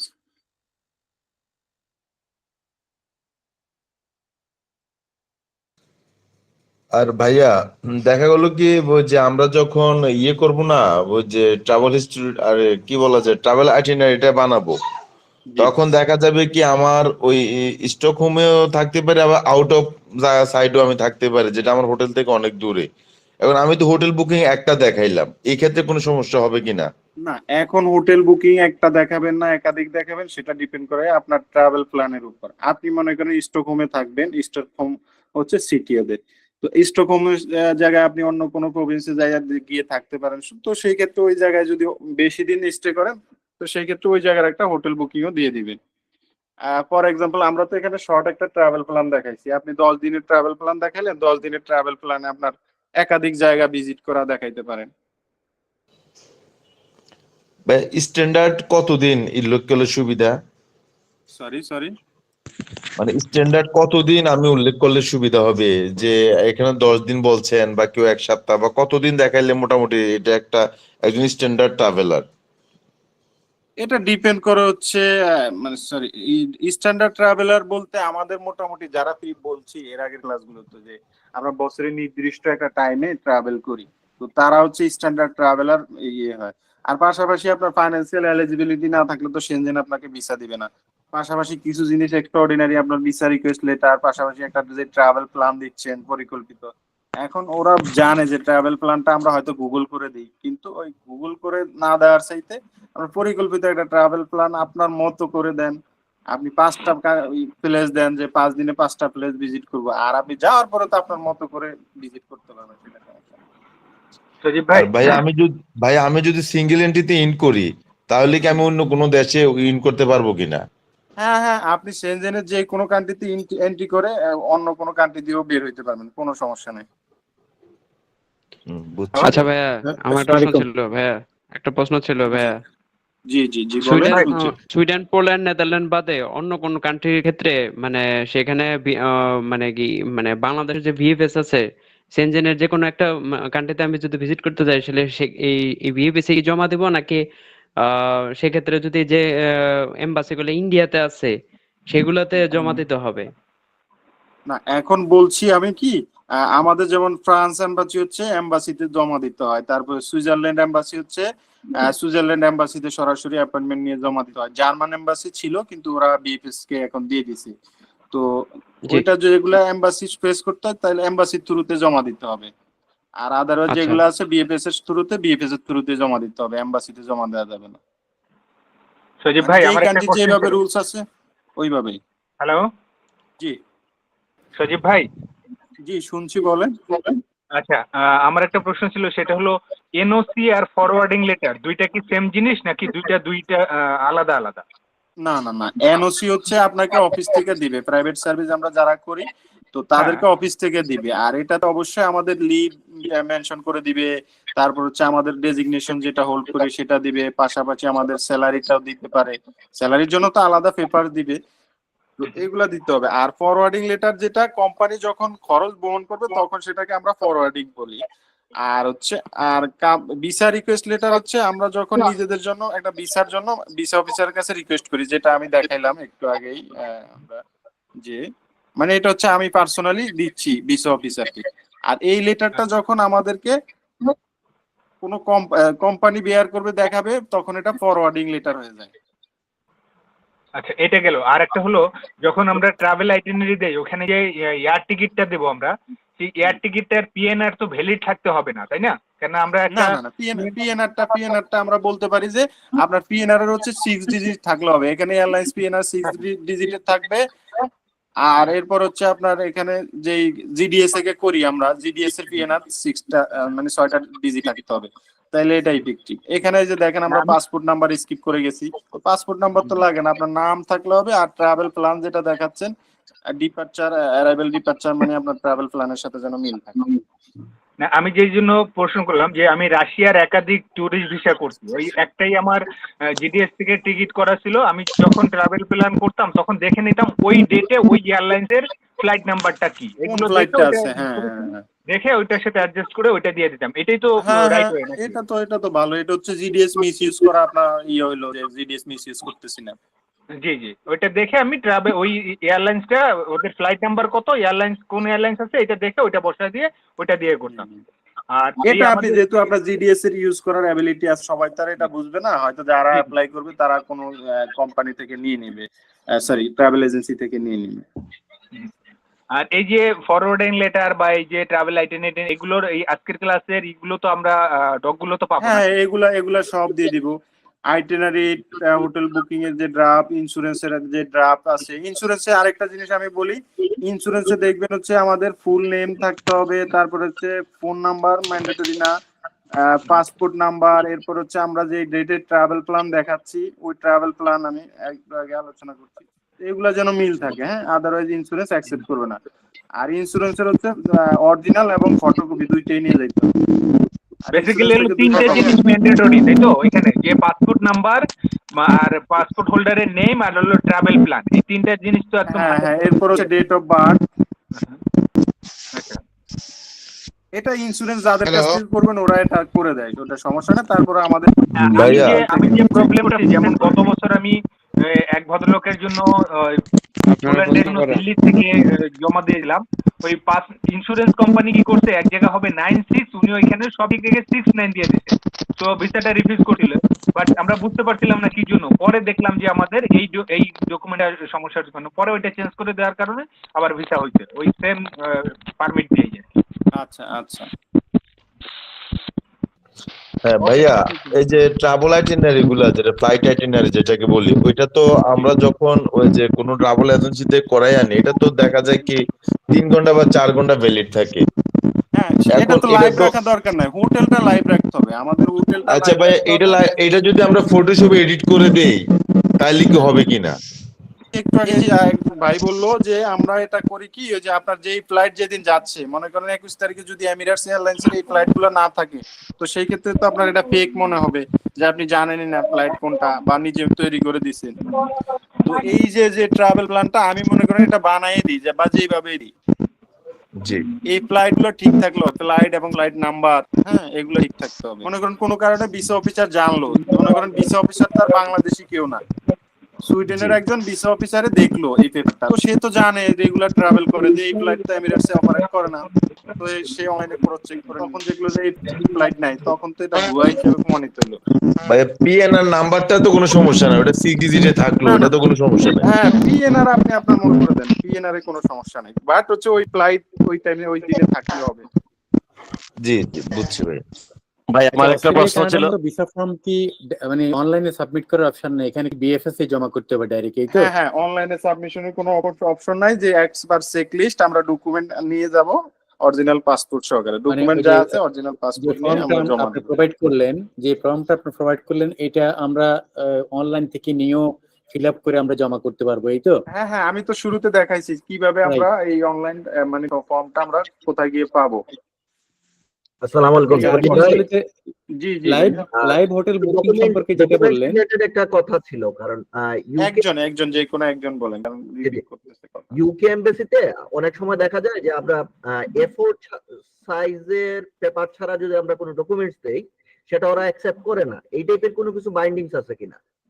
কারণ না, অনেক সময় যে দেখা কোনো যায় এম্বাসি, আরেকটা জিনিস মজার জিনিস বলি, যে কোনো এম্বাসিতে আমরা যখন কোনো ডকুমেন্ট দিব তখন হচ্ছে লিগ্যাল সাইজ অ্যাভয়েড করব, A4 সাইজে দেওয়ার মানে চেষ্টা করব। এটা প্রত্যেকটা এম্বাসির জন্য, প্রত্যেকটা ডকুমেন্ট A4 সাইজে দেওয়ার চেষ্টা করব। এখন A4 সাইজে দিতে গেলে হয় কি, অনেক সময় আমাদের যেমন ম্যারেজ সার্টিফিকেট বা নিকানামা যেটা আছে, আমরা ওটা A4 সাইজের চাইতে বড় হয়ে যায়। তো সেই ক্ষেত্রে আমাদের যেটা আছে ওটাকে A4 সাইজ করে নিব, মানে লিগ্যাল থাকলো A4 সাইজ করে তারপরে দিব। এরপরে সাবমিট করতে হবে। জি ভাই, থ্যাংক ইউ। আচ্ছা লাইভ সুজিব ভাই, বুকিং এর আমরা তো ক্ষেত্রে কি এই টাকা চাই তিনটা না টাকা কান্ট্রির রিকোয়েস্ট? ভিসা সুইডিশ এম্বাসিতেই জমা দিব, তাই না? ভিএফএস এ। সুইডেন, হ্যাঁ বিএফএস এ তো সেই ক্ষেত্রে কি আমাদের ফর্ম ফিল আপ করার পর অ্যাপয়েন্টমেন্ট ডেট নিতে হবে না ওখানে, নাকি ডিরেক্ট গিয়ে না জমা না দেবো? না, কোনো অ্যাপয়েন্টমেন্ট ডে লাগে না, সুইডেন বিএফএস এ আজকের আপডেট পর্যন্ত কোনো ওদের অ্যাপয়েন্টমেন্ট লাগে না।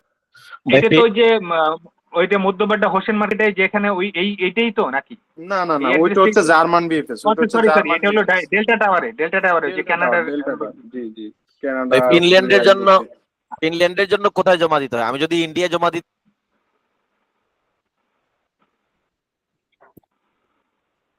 হ্যালো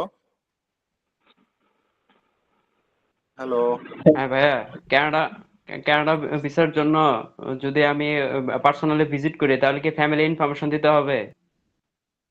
পার্সোনালি ভিজিট করলে আমি তো গত ক্লাসে বলছি যে 17+ হলে ফ্যামিলি ইনফরমেশন লাগবে, 17+ যাদের এজ তাদের সবার ফ্যামিলি ইনফরমেশন দেওয়া লাগবে।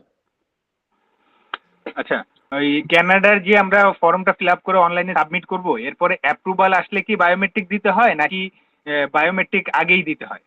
না, বায়োমেট্রিক হচ্ছে যখন আমরা অ্যাপ্লিকেশন ফর্মটা সাবমিট করি, সাবমিট করার পরে ভিসাপি দিয়ে সাবমিট করলাম, করার পরে হচ্ছে 6 ঘন্টা বা হচ্ছে 2-3 ঘন্টা মিনিমাম সময় নেন। সময় নেওয়ার পরে বায়োমেট্রিক একটা ইনস্ট্রাকশন লেটার আসে, হ্যাঁ, ওই লেটারটা দিয়ে আমরা অ্যাপয়েন্টমেন্ট ডেটটা নিতে পারবো। আচ্ছা, তো এই অ্যাপয়েন্টমেন্ট ডেটটা কি আমাদের জমা যে দিব, এটা কি আমাদের যে অ্যাপ্রুভাল আসবে অনলাইনেই তো অ্যাপ্রুভাল, কানাডার অ্যাপ্রুভালটা দিয়ে দেয় নাকি ওই মেইলে? আপনার A to Z আমরা হচ্ছে বায়োমেট্রিক যে ইনস্ট্রাকশন লেটার আছে এটা আসার পরে আমরা বায়োমেট্রিক দেবো, বায়োমেট্রিক দেওয়ার পরে বায়োমেট্রিক আপ হয়ে গেল। এরপর হচ্ছে যে ওদের প্রসেসিং টাইম 20 দিন 25 দিন, যার ক্ষেত্রে যেটা হয় প্রসেসিং, যখন আমরা অ্যাপ্রুভ হবে, অ্যাপ্রুভ হওয়ার পর বা হচ্ছে রিজেকশন হোক যাই হোক না কেন একটা লেটার পাঠাবে, লেটার পাঠাইলে যদি পাসপোর্ট রিকোয়ার বলে ওই লেটারটা দিবে, ওই লেটারের এগেইনস্টে আমরা পাসপোর্টের অ্যাপয়েন্টমেন্ট নিয়ে সাবমিশনের অ্যাপয়েন্টমেন্ট নিয়ে জমা দিব। আর যদি রিজেকশন হয় তাহলে তো শেষ ওই পর্যন্তই। হ্যালো ভাইয়া, যে সুইডেনের এই ব্যাংক স্টেটমেন্টে কত টাকা দেখাতে? সরি, ব্যাংক স্টেটমেন্টে সুইডেন ভিসা বা সেনজেন ভিসার জন্য কত টাকা দেখাতে হবে? এটা ডিপেন্ড করে হচ্ছে আপনার ইনকাম সোর্সের উপর। এখন আপনার ইনকাম হচ্ছে মাসে দেখাচ্ছেন ইনকাম 10 লাখ টাকা, সরি মানে 1 লাখ টাকা। এখন আপনি যদি দেখান যে লাস্ট ব্যাংকে 6 মাসে দেখান যে 12 লাখ টাকা সেভিংস করছেন, তো ওই সেভিংসটা তো না, এটা আমরা প্রিভিয়াস ক্লাসগুলো তো বলে আসছি। তো সেটা মনে করেন ইউরোপে গিয়ে 10 দিন বা 5 দিন থাকার জন্য কত টাকা দরকার হয়, তো ওইরকম একটা কস্ট, পাশাপাশি এফডিআর থাকলে এফডিআর, এটা হচ্ছে 15-20 25 লাখ 50 লাখ, ডিপেন্ড করে হচ্ছে অ্যাপ্লিকেন্টের ইয়ের উপর, মানে আপনার স্ট্যাটাসের উপর।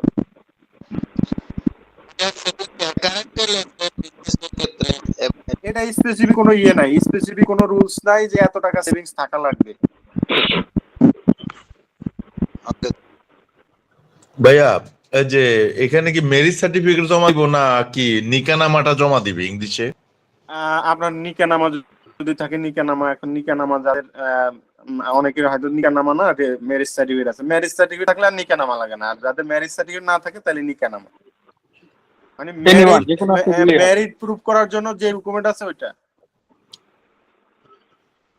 ভাই পাসপোর্টে যদি স্ত্রীর নাম থাকে ওই স্ত্রীর পাসপোর্টটা দিলে হবে কিনা? পাসপোর্টে স্ত্রীর নাম থাকলে, এখন আপনার যদি ম্যারেজ সার্টিফিকেট না থাকে তাই তো আপনি নিকানামা আছে, দুইটার একটা তো আছে আপনার। হ্যাঁ, দুইটাই আছে।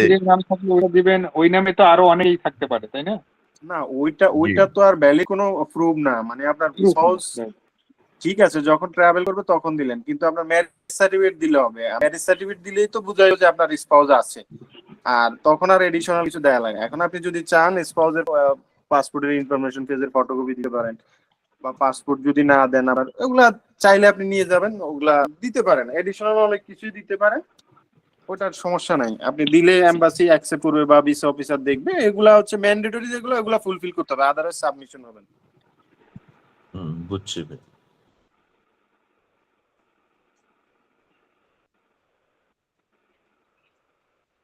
আর কেউ কারো কোনো কোশ্চেন আছে? কেউ কোশ্চেন করবে?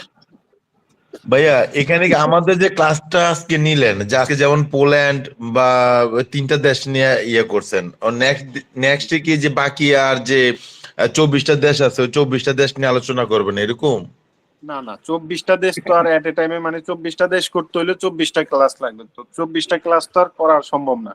কিছু জিনিস হচ্ছে আমরা ব্রিফ করব, যেমন যেমন ডেনমার্ক এম্বাসি হচ্ছে আপনার অনলাইনে অ্যাপ্লিকেশন করতে হয়, অনলাইনে অ্যাপ্লিকেশন করে ভিসাপিটা অনলাইনে দিতে হয়, তো আমরা ডেনমার্কটা নিয়ে আলোচনা করতে পারি। এরপর হচ্ছে ফ্রান্সে হচ্ছে তাও অনলাইন সাবমিশন, ভিসাপি অনলাইনে দেওয়া যায়, এম্বাসিতে গিয়েও দেওয়া যায়। তো সিনোনিয়াম যেগুলো আছে ওগুলো একটা দেখা দিব।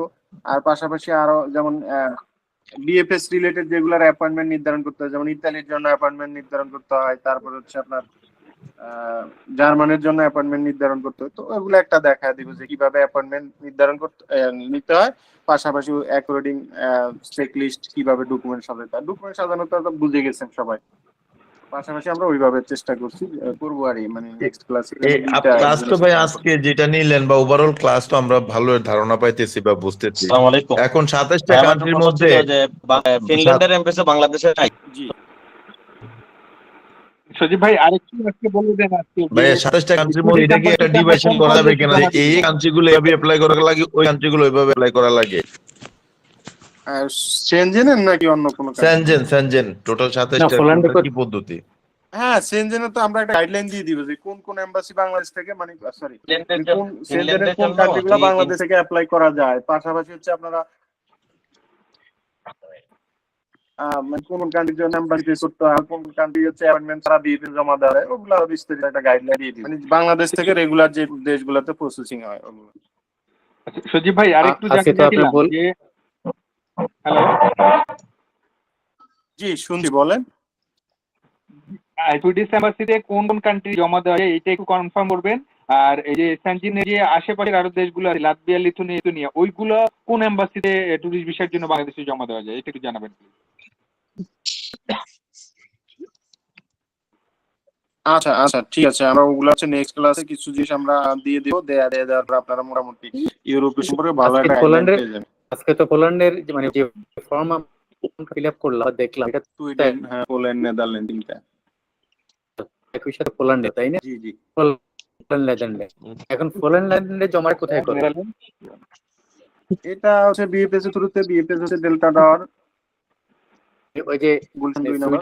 সুইডেনে যেখানে করব একই জায়গায় নেদারল্যান্ড এবং পোল্যান্ডটাইনে সেম এমবাসি, শুধু আপনি এখানে ট্রাভেল প্ল্যানটা দেখাচ্ছেন হচ্ছে কোথায় গিয়ে থাকতেছেন, এখানে দেখাচ্ছি হচ্ছে আমরা স্টকহোম গিয়ে মানে সুইডেনে গিয়ে থাকতেছি।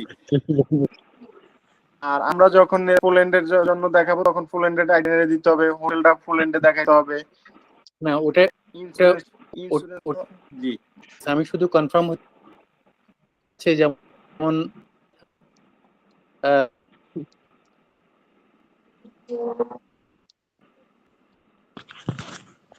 জি কে বলছিলেন? নেটওয়ার্কে আর একটু সমস্যা, ইন্ডিয়াতে কোনটা জমা দিতে হবে। সরি বুঝি নাই ভাই ফিনল্যান্ডে অ্যাপ্লাইড অপশন ফিনল্যান্ডে এটা কোথায় জমা দিব? ইন্ডিয়াতে জমা দিলে কি আমাদের কোনো কোনটা সুযোগ জমা আছে? ফিনল্যান্ডের না, ফিনল্যান্ডের যেগুলো হচ্ছে বাংলাদেশ থেকে হয় না, ওগুলো হচ্ছে যেমন ইন্ডিয়া থেকে ইন্ডিয়াতে আমরা কেন যাই, ইন্ডিয়াতে যাই হচ্ছে আমার কস্ট কম হয়, বাই রোডে যাইতে পারি বা বাই ট্রেনে যাইতে পারি। আর হচ্ছে এগুলো নিয়ে অনেক জন্য আমরা একটা ইয়ে বলছিলাম, সরি আপনাদের ক্লাসে না, যে ওগুলো হচ্ছে আমরা ইন্ডিয়াতে কেন যাই বা হচ্ছে অন্য কোনো দেশ কেন না, অন্য দেশে থাকলেও আমরা যাই না, কারণ হচ্ছে হয়তো দেখা গেছে আমরা নেপাল গেলাম, নেপালে যাওয়া আসা মনে করেন 30,000 টাকা travel cost, sorry air fair আছে, হোটেলে গিয়ে যদি এক সপ্তাহ থাকি হোটেল খরচ আছে, এরপর হচ্ছে আমাদের খাওয়া দাওয়ার খরচ আছে, তো সব মিলিয়ে অনেক ব্যয়বহুল। সেই জন্য আমরা ইন্ডিয়াকে চুজ করি, যদি নিয়ারেস্ট কোনো এম্বাসি বাংলাদেশে না থাকে, সেটা ওয়ার্ক পারমিটের জন্য হোক, ট্যুরিস্ট ভিসার জন্য হোক, যদি কারো দরকার হয় তখন ইন্ডিয়াতে যাই, যদি ইন্ডিয়াতে এম্বাসি থাকে। এটা হচ্ছে আমাদের খরচ কমানোর জন্য। আর সেই ক্ষেত্রে ইন্ডিয়ার কি ভিসা পাওয়া যায় সেটা আমরা বলছি যে ইন্ডিয়ান। সরি, আমি আসলে কোশ্চেনটা করতে চাইছিলাম মাঝপথে, আমি 10-12 মতো মনে হয় নেট থেকে আউট হলাম। আমি জানি আমার এখানে প্রবলেম নাকি আপনাদের ওখানে প্রবলেম। না, আমার আপনার যে প্রবলেম, আমাদের সমস্যা হয়তোবা যে মানে যে কোশ্চেনটা ছিল যে নেদারল্যান্ড এবং পোল্যান্ডের মানে ভিসা মানে অ্যাপ্লিকেশনটা কোথায় করব? সেম সুইডেন এম্বাসি, মানে সুইডেন এম্বাসির থ্রুতে, সুইডেন এম্বাসির থ্রুতে আমরা শুরু থেকে সুইডেন এম্বাসির বলতে আমরা সুইডেনের বিএফএস এ জমা দিব। আর মানে তিনটার হচ্ছে একই রিপ্রেজেন্টেটিভ হচ্ছে সুইডেন এম্বাসি। ওকে, এম্বাসি হচ্ছে সুইডেন, বাট জমা দিব হচ্ছে বিএফএস এর মাধ্যমে। ওকে, থ্যাংক ইউ। জি, আর কোনো কারো কোশ্চেন আছে থাকলে বলেন। আর কোশ্চেন হলো যে ভবিষ্যতের জন্য আমরা মনে হয় যে এইভাবে অনেকে, যেমন আমি করতে চাচ্ছি, আরেকজন একই সাথে করতে চাচ্ছে, আগে যেভাবে চ্যাট মানে মেসেজ চ্যাটটা ওপেনিং ছিল ওভাবে কোশ্চেনটা নিতে পারলে মনে হয় অনেকেই কোশ্চেন চ্যাটে হচ্ছে কি, আপনি অনেকে তো সবার টাইপিং স্পিড ভালো না, হয়তো দেখা গেছে আপনি বলতে চাচ্ছেন একটা, বাট প্রশ্ন যেমন আপনি কথা বলার কারণে কিন্তু আপনি সুন্দরভাবে বলতে পারতেছেন মানে আপনার কোশ্চেনটা কি, এটা বলতে পারতেছেন। হ্যাঁ, আর মেসেজ চ্যাটে অনেক সময় অনেক কিছু বোঝানো সম্ভব হয় না, আমি মিন করি, পার্সোনালি আমি বুঝি। তো সেই হিসাবে ওটা অফ করে দেওয়া হয়েছে। আপনারা যদি চান তাহলে আমাদের জন্য তো আরো না, সহজ, ঠিক আছে, আপনারা ঠিক কোশ্চেন আছে, করলেন, ঠিক আমরা আছে। অ্যান্সার দিয়ে গেলাম, আপনার মনের কথা মনে থেকে গেল। আর পাশাপাশি আমরা ক্লাস চলাকালীন যদি কোশ্চেন মার্ক থাকে, মানে কোশ্চেন থাকে যে না এই জায়গায় আমার কোশ্চেন আছে, বা এটা আমি যেটা বলছি হয়তো আমার কথাটা আপনার মানে কি সাংঘর্ষিক মনে হইতেছে, তো এটা আপনি নোট ডাউন করে রাখেন, ক্লাস শেষ হলে মনে হতে পারেন, তখন হচ্ছে না, দেখে ঠিক দেখে আছে, বললেন। ঠিক আছে জি, thank you, thank you. Sir আমি একটা জিনিস জানতে চাচ্ছিলাম যে ধরেন ভাই, বাংলাদেশে যে এমবাসি গুলো নাই ফিনল্যান্ডের বা অন্য কোনো কান্ট্রির, আপনি যে নেপালের কথা বা ইন্ডিয়ার কথা বললেন, সেই ক্ষেত্রে বাইরে আমার যদি ট্যুরিস্ট ভিসা থাকে, আমি ওই দেশে গিয়ে যদি আপনার ওই অ্যাপ্লাই করি, তাহলে ভিসা রেশিও সেই ক্ষেত্রে কি বেশি হয়, ভিসা পাওয়ার সম্ভাবনা বা এই না, ধরনের কোনো ভিসা কি রেশিও কোনো ইস্যু না। ইন্ডিয়াতে থেকে হচ্ছে ওরা মানে আমার যে ভ্যালিড রিজনে যাচ্ছি ওই রিজনটা যদি ঠিক থাকে, যেই কোনো এম্বাসি ভিসা দিবে। আমাদের ওই যে বললাম না যে ফ্রেশ পাসপোর্টও অনেক ভালো ভালো কান্ট্রির ভিসা পাওয়া যায়, কখন পাওয়া যায়, যখন আমাদের ভ্যালিড রিজন থাকে। আমরা থাই মালয়েশিয়াতে বলছি কি মোটামুটি আমাদের 35,000 টাকা স্যালারি হলে থাই মালয়েশিয়া সিঙ্গাপুর এগুলো ভিসা দিয়ে দেয়। এখন যদি আমার স্যালারি হয় 20,000 টাকা, তাহলে তো আমি এই এম্বাসি গুলোতে দাঁড়াইলে আমার ভিসা দিবে না। এরপর হচ্ছে ফার্স্ট ওয়ার্ল্ড কান্ট্রির জন্য বলছি যে মোটামুটি কিরকম ফাইন্যান্সিয়াল সোর্স থাকলে বা ইনকাম সোর্স থাকলে আমাদের ভিসা দেয়। তো এটা স্বচ্ছ একটা ধারণা আপনারা পেয়েছেন আশা করি। তো ওই এলিজিবিলিটি যদি থাকে যে কোনো জায়গায় গিয়ে আপনি দাঁড়াইলে ভিসা পাবেন। যেমন আমাদের দেশ থেকে দেখবেন মালয়েশিয়া গিয়ে অনেকে স্থায়ীভাবে থাকে বা হচ্ছে পার্মানেন্ট রেসিডেন্ট হয়ে যায়, বা সৌদি, ওমান এইসব জায়গাগুলো থেকে অন্যান্য দেশের জন্য ওরা ভিসা অ্যাপ্লাই করে, ওরা কিন্তু ভিসা পায়। তার মানে কি ওখানে ফাইন্যান্সিয়াল যে এলিজিবিলিটি আছে সেটা দেখানো সম্ভব। এখন আমাদের দেশের শুরুতে হয় কি অনেক লোক আমরা যে কোনো মিস ইউজ করার কারণে তখন হচ্ছে একটা প্রপার ডকুমেন্ট দিল, ওরা এটা সার্ভে করে। সার্ভে করতে গিয়ে মনে করেন আপনি ব্যাংকে দেখাইলেন আজকে 20 লাখ টাকা, কিন্তু আপনি কালকে উইথড্র করলেন 5 লাখ টাকা। তো এটা যখন দেখে তখন বোঝে যে না আমরা আসলে মানে অ্যাকচুয়াল যে মানে এমবাসিকে দেখানোর জন্য ভ্যালুটা দেখাইছি বা ব্যালেন্সটা দেখাইছি। এটা হচ্ছে আমাদের একটা দেশের মানে মিস ইউজের একটা প্রবণতার কারণে এগুলা হয়। আর অন্যান্য দেশের তুলনায় যদি আমাদের দেশের নাগরিকই দেখেন অবৈধভাবে আর বৈধভাবে যেভাবে গিয়ে বিদেশে কিন্তু নাগরিকত্ব পাচ্ছে, পাসপোর্ট নিয়ে বাংলাদেশে আসতেছে, ফ্রিকোয়েন্টলি ট্রাভেল করতেছে অবৈধভাবে গিয়েও। কারণ কি ওই দেশের নিয়ম সে মানার পরে তাকে হয়তো গ্রিন কার্ড দিছে, গ্রিন কার্ড দেওয়ার পরে তার পাসপোর্ট হয়েছে। এটা কিন্তু আমরাই মানি। তো এটা হচ্ছে আমার মিস ইউজের কারণে অনেক কিছু হয় না বাংলাদেশ থেকে। অনেকে 1 ভাইয়া কোটি টাকা দেখাইলেও আমরা দেখা যায় যে যে ভিসা আপনাদের দেয় না। এখানে ক্লাস করতেছি, এখন আমরা যদি কোনো ভিসার জন্য অ্যাপ্লাই করি, আপনাদের সহযোগিতা পাওয়ার সুযোগ আছে কিনা? হ্যাঁ, সহযোগিতা বলতে আমরা তো আর কোনো কনসালটেন্সি এজেন্সি না। আমরা হচ্ছে জাস্ট আপনাকে যদি একটা জনের শিখাইলাম এবং শিখানোর ভিতরে আপনি যেটা নিতে পারছেন, অনেক সময় কিছু নিতে পারলেন না, বা একটা কাজ করতে গিয়ে আপনি কোথাও থেমে গেলেন যে না এটা আমার একটু গাইডলাইন দরকার বা হচ্ছে একটু কোঅপারেট করা দরকার। কারণ এক্ষেত্রে যদি আপনি কোনো সাপোর্ট চান তাহলে কল সেন্টারে যে আমাদের হেল্পলাইনে আছে, হেল্পলাইনে কল দিলে আপনি সাপোর্ট পাবেন। এটা হচ্ছে যে কোনো কান্ট্রির ক্ষেত্রেই আপনি করতে গিয়ে যদি সমস্যায় ফেস করেন। আচ্ছা ভাইয়া, একটা কোশ্চেন ছিল। জি। কোশ্চেনটা হচ্ছে, ধরেন আমি ট্যুরে গেলাম, এখন আপনি একটা কথা বলছিলেন যে ক্রেডিট কার্ড নিয়ে যেতে, মানে ভিসা কার্ড ছাড়া। তো ক্রেডিট কার্ডে কি বেশি মানে আপনার হচ্ছে সুবিধা বেশি নাকি এরকম কিছু? ক্রেডিট কার্ডে হচ্ছে একটা লিমিট থাকে। আমার ডেবিট কার্ডে অনেক সময় হয় কি ডেবিট কার্ড সাথে থাকলো, কিন্তু ডেবিট কার্ডে হচ্ছে আপনার ব্যাংকে টাকা নাই, তাহলে ডেবিট কার্ডের তো আর ভ্যালু থাকলো না, এই জন্য।